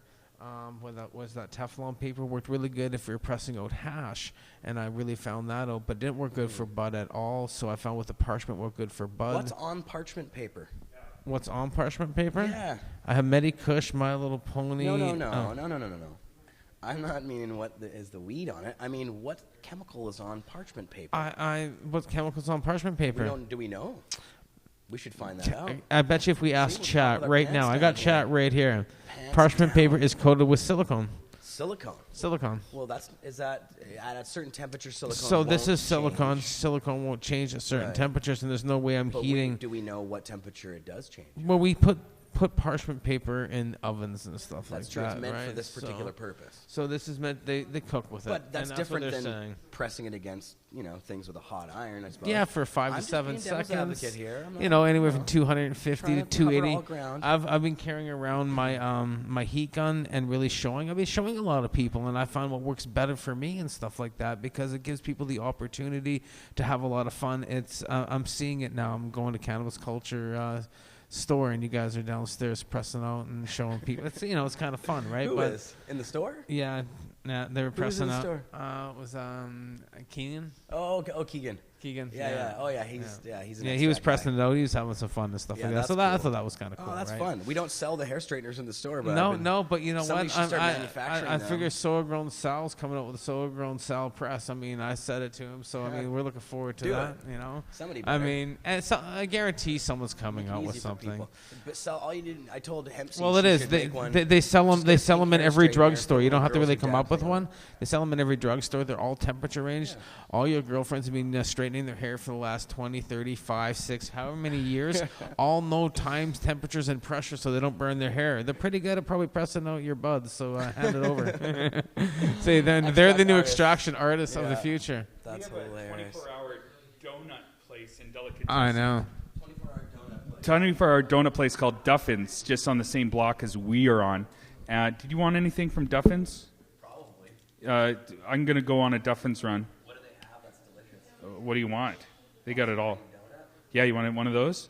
Johnny, you want Boston cream donut? I'm going to get just a plain donut. Plain as they come? Okay, plain for you, Boston cream for you. I'll be right back. Thanks, while you pack up. I love donuts. So, plain donut. We're going to do a couple here quick dabs. At a time. Try and eat more than that. It's uncomfortable. So you got to be a little careful with this, and always see you have to go. Yeah, I like your. Tell us one about thing your I've learned. Rig here. Well, this was more. It's all about the ball. It's all about the we balls. don't have that. This is just a mothership ball rig inverted design sandblast, and it's actually it's all. I was able to pick one up, and it's actually it's more of advertising company stuff. You know what? It's something that people are now learning more and more about how to be able to consume their medicine, and it's weird how everything happens because I'm not really into dabbing too much and stuff like that. Then the rosin happened, and then you start learning about how to properly medicate and what can medicate. And I watched this show, a $20 bong to a $400 bong, and I kind of laughed because I got all the different kind of bongs, got my TY beakers. Everything hits differently. Every bong has a different effect. It's funny to me because before the people like the Bubblemans of the world and you, the Bubblemans are me, but the purists on the extract side of things, or the people the solventless side. Now you guys have your shatter. Now you guys have your. It's funny because this is almost like before it was like hard to. You had your. So this is really good. Oh, totally. I just want this whole new. It's like woo. Someone's in chat saying that neurotoxins are released at 392 degrees Fahrenheit. So I mean sorry. Say that 392 again? degrees Fahrenheit. You get neurotoxins released from that. Which silicone? I mean. kind of maybe the silicone. That's the silicone. When I'm using parchment that I use in the oven goes at 400 or 500 degrees, and so it's kind of interesting. But there's some more information we can find out on that. Definitely. You're right. The Johnny B watches Custom Grill 420. Yeah, I kind of laughed at it. It popped up in my feed. I'm like $20 bong versus 400, and I laughed. So I had to click on it, and I was like, no way, who's this? And it made me laugh. So, and then it really made me laugh because bongs hit differently, and they totally do. On that note, that's true. This one's for you. For me, okay. Here, let's get this angle back. Okay. You can. Nothing but some nice rosin, and this one here is kind of a mixed bag. I was doing some different terps with it. I was having some fun. What do you think of that flavor? Yum. So that's what I was having. So now I'm mixing like 3 or 4 different in together. And that was, you can see the different flavors on that. Isn't that really tasty? And the effect on it, see how it's like really hits you like hard. I'm just having fun. And that's the best part that you all can do now, because now you can start making your rosin. And you can now start mixing those flavors together and really, really having a lot of fun with it. Like and as you can see, different colors, different flavors, different effects, and mixing those flavors now is so much more easier. And then you can have different ratios, and now you can really actually start more and more standardizing your medicine, which I'm always about.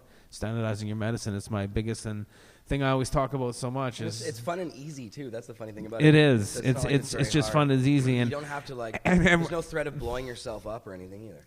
Well, that's why in a couple of my shots I had the can of butane lying on the hair straightener. Being a smart ass. No, it was just there actually. It fell over. But anyways, you know what? It's just another way. It's another way for a lot of people to double. And is it that the BHL? Everybody's going to be using petrochemicals and solvents in order to do some type of extraction where they're going to get bigger or better yields. It's going to be for other people that are going to want to consume it in different ways, Rick Simpson oils and stuff like that. So there's all different methods of people consuming. And you know what? Hey, I'm at this point. I think I'm still saying I don't think BHO is going to die. I don't think it's going anywhere. Not dying. But you know what? It sure put a big, huge dent in the industry, as in a lot of people. I'm getting messages from a lot of guys that are BHO guys going, "Wow, I can't believe this. I'm like a total changer. Thank you." And it's not thanking me. I thought it was awesome, so I showed you what I was loving so much about it, and I'm happy that other people are commenting and having fun with it. And you know what? And if you really, really hate it, try it. And don't look at the yield, because the yield has to do with the grower, the strain. There's so much more to this than meets the eye.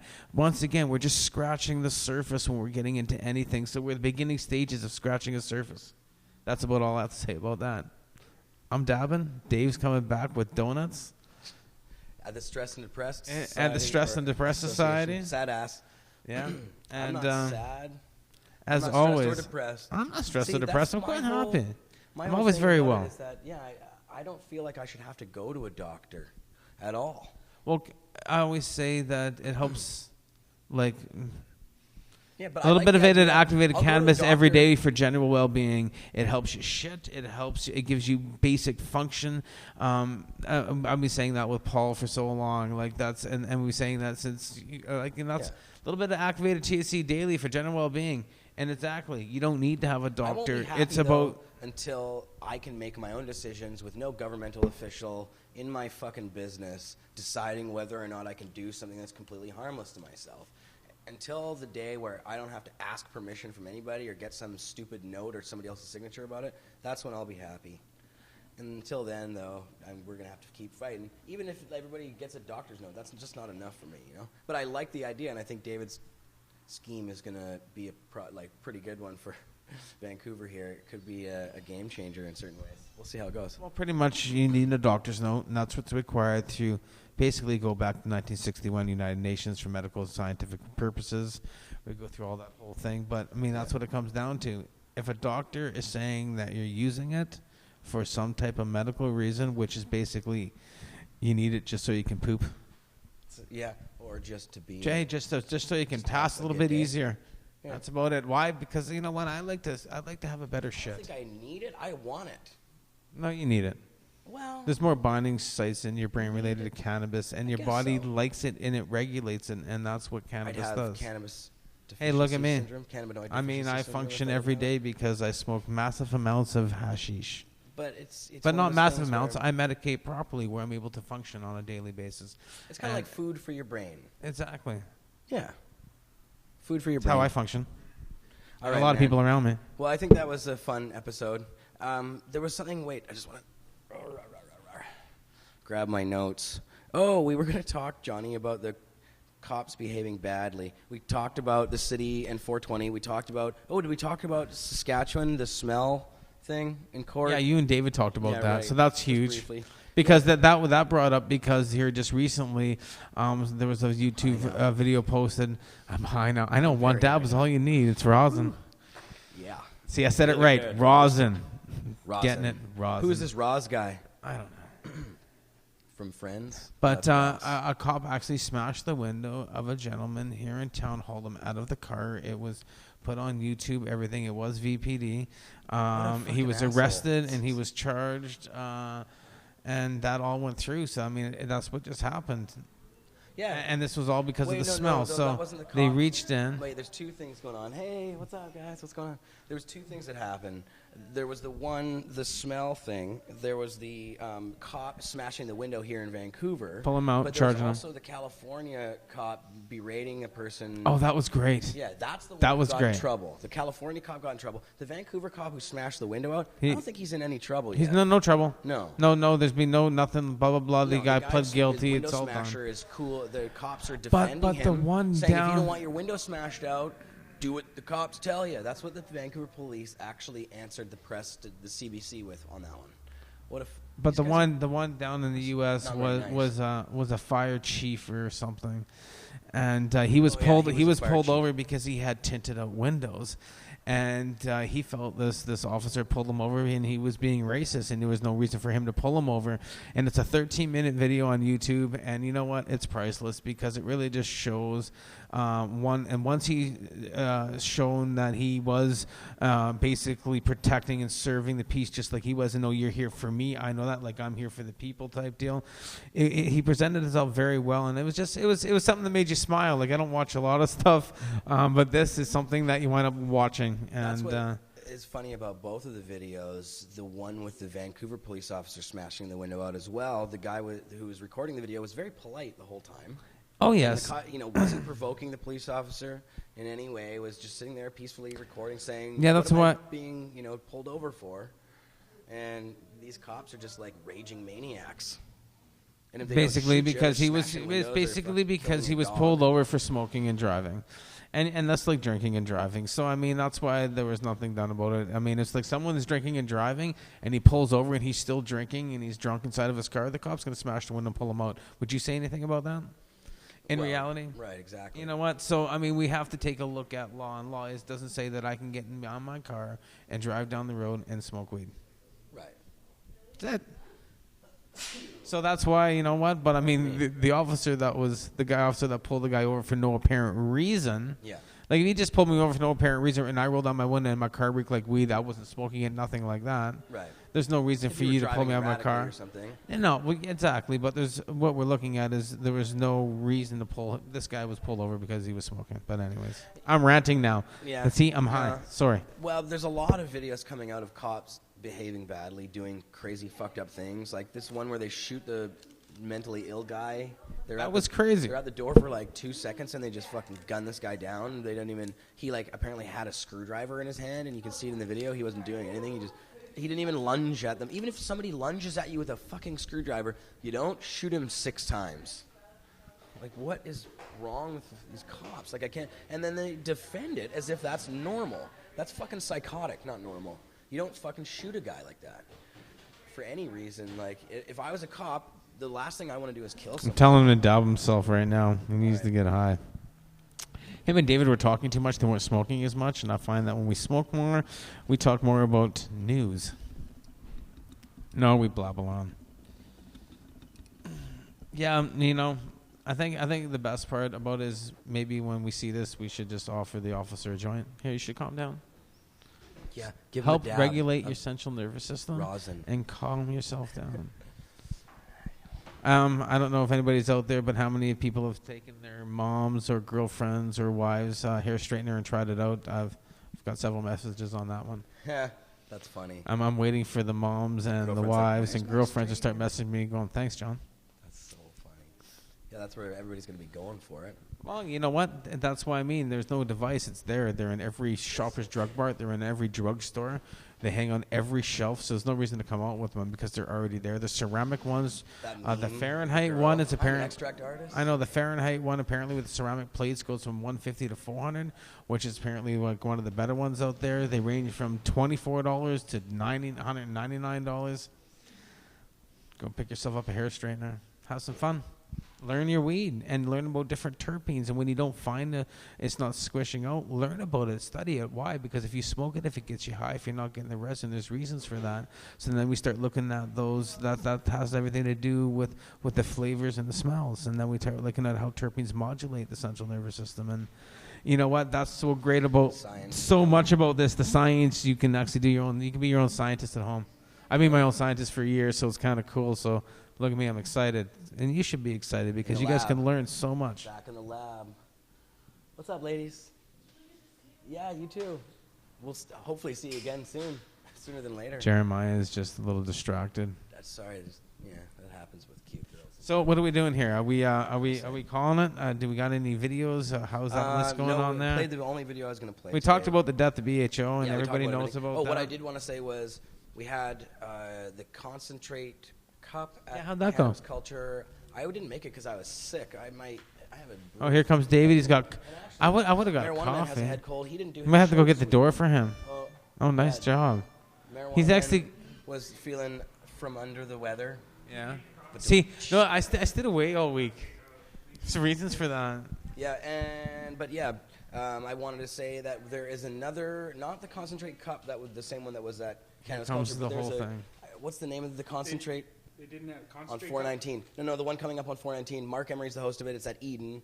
What is in here? Boston. Donuts. Oh. They didn't have Boston cream, so I got you the strawberry and I got you the twist. Oh, thanks, David. That's just as good. Yeah. Nice job. Thanks, Dave. Mm-hmm. So we got donuts. So we got donuts. Just one building over from David's new dispensary. So would you like if you're in Vancouver, come on down. David, what's the address? It's 1353 East 41st Street. There you go, 1353 East 41st Street. Johnny, Vancouver. how high temperature is vaping? Your email, are you smoking, dude? Right now, my email set at 744. I've gone to 723. What time is it right now? Right now, Calorie our time. Whoa. It's 6:13. Yeah. All right. Well, thanks for Someone was just asking in chat about the temperatures I'm smoking at. I'm actually playing. Any suggestions? Let me know. Like, I always have different temperatures. I find I get different flavors with lower temperatures. I find I get different effects with hotter temperatures. What temperature are we at? At 743, I'm kind of happy in the middle, easel medium. 670, I've done some low dabbing, really nice terp flavors. Horatio does the same thing. I know I saw Mark there the other day. It was delicious. Oh, I think it was around 7, almost 793. So everybody's got different temperatures with it. So everybody has their own way of doing things. All right, well, that was fun. I'm really baked now. It's like the limbo. Awesome, Pot TV. Love you guys very much. Awesome, guys. Keep tuning in for more fun. Oh, now I was going to have an interview with Ted Smith, but we're going to save that to next week. Also, Chris Bennett coming up with... Chris has another video that he published online, which is really cool. I had the chance to watch it. I want to bring him on the show to talk a little bit more in depth about some of that stuff. So hopefully that's going to happen also next week, plus even more probably. So tune in to Pot TV. Love y'all. You can watch Opus on Monday, 4 p.m., Opus and Jade Ridge doing an amazing job. The Tommy on production now. And you can tune into Marijuana Man's From Under the Sea Desk on Wednesday. There you go. Redbeard on Saturday tomorrow. Full. And that's our Vancouver, BC side of things. And, of course, you can watch a lot of awesome programming from Vapor Central. It's livestream.com/Vapor Central. Vapor Central's doing amazing stuff. Chris is like one of the greatest producers. He's so awesome. I love the stuff they're doing. It's hilarious. Matt Murnaugh on last Tuesday's show, 4:20 p.m. Pacific time. He had Charlo Green, the activist from Alaska, who was the one who said, "Fuck it, I quit," the Fox News journalist who quit on the air, who basically probably won the election or the ballot initiative for them by giving it that extra boost. She was on the show. Matt did a great job interviewing her. She was awesome. Great activist. Man, I'd like to meet her. She's very cool. Doing a lot of great work there in Alaska. I think she's just amazing. I totally love her. I think she's awesome. She is so inspiring. I love seeing people who do these sort of like outrageous things and have a serious effect. She's like a Mark Emery, you know? Do something in the media that makes a big splash and it has a direct effect on the actual political side of things. And it's, you know, building this character of a person is kind of a cool idea. Anyways, love you guys. We'll see you soon. And thanks, David, and everybody here. Here, let me turn the cam. You're always welcome at the Stress and Depressed Association. We'll do our best to mitigate that stress. Peace, guys.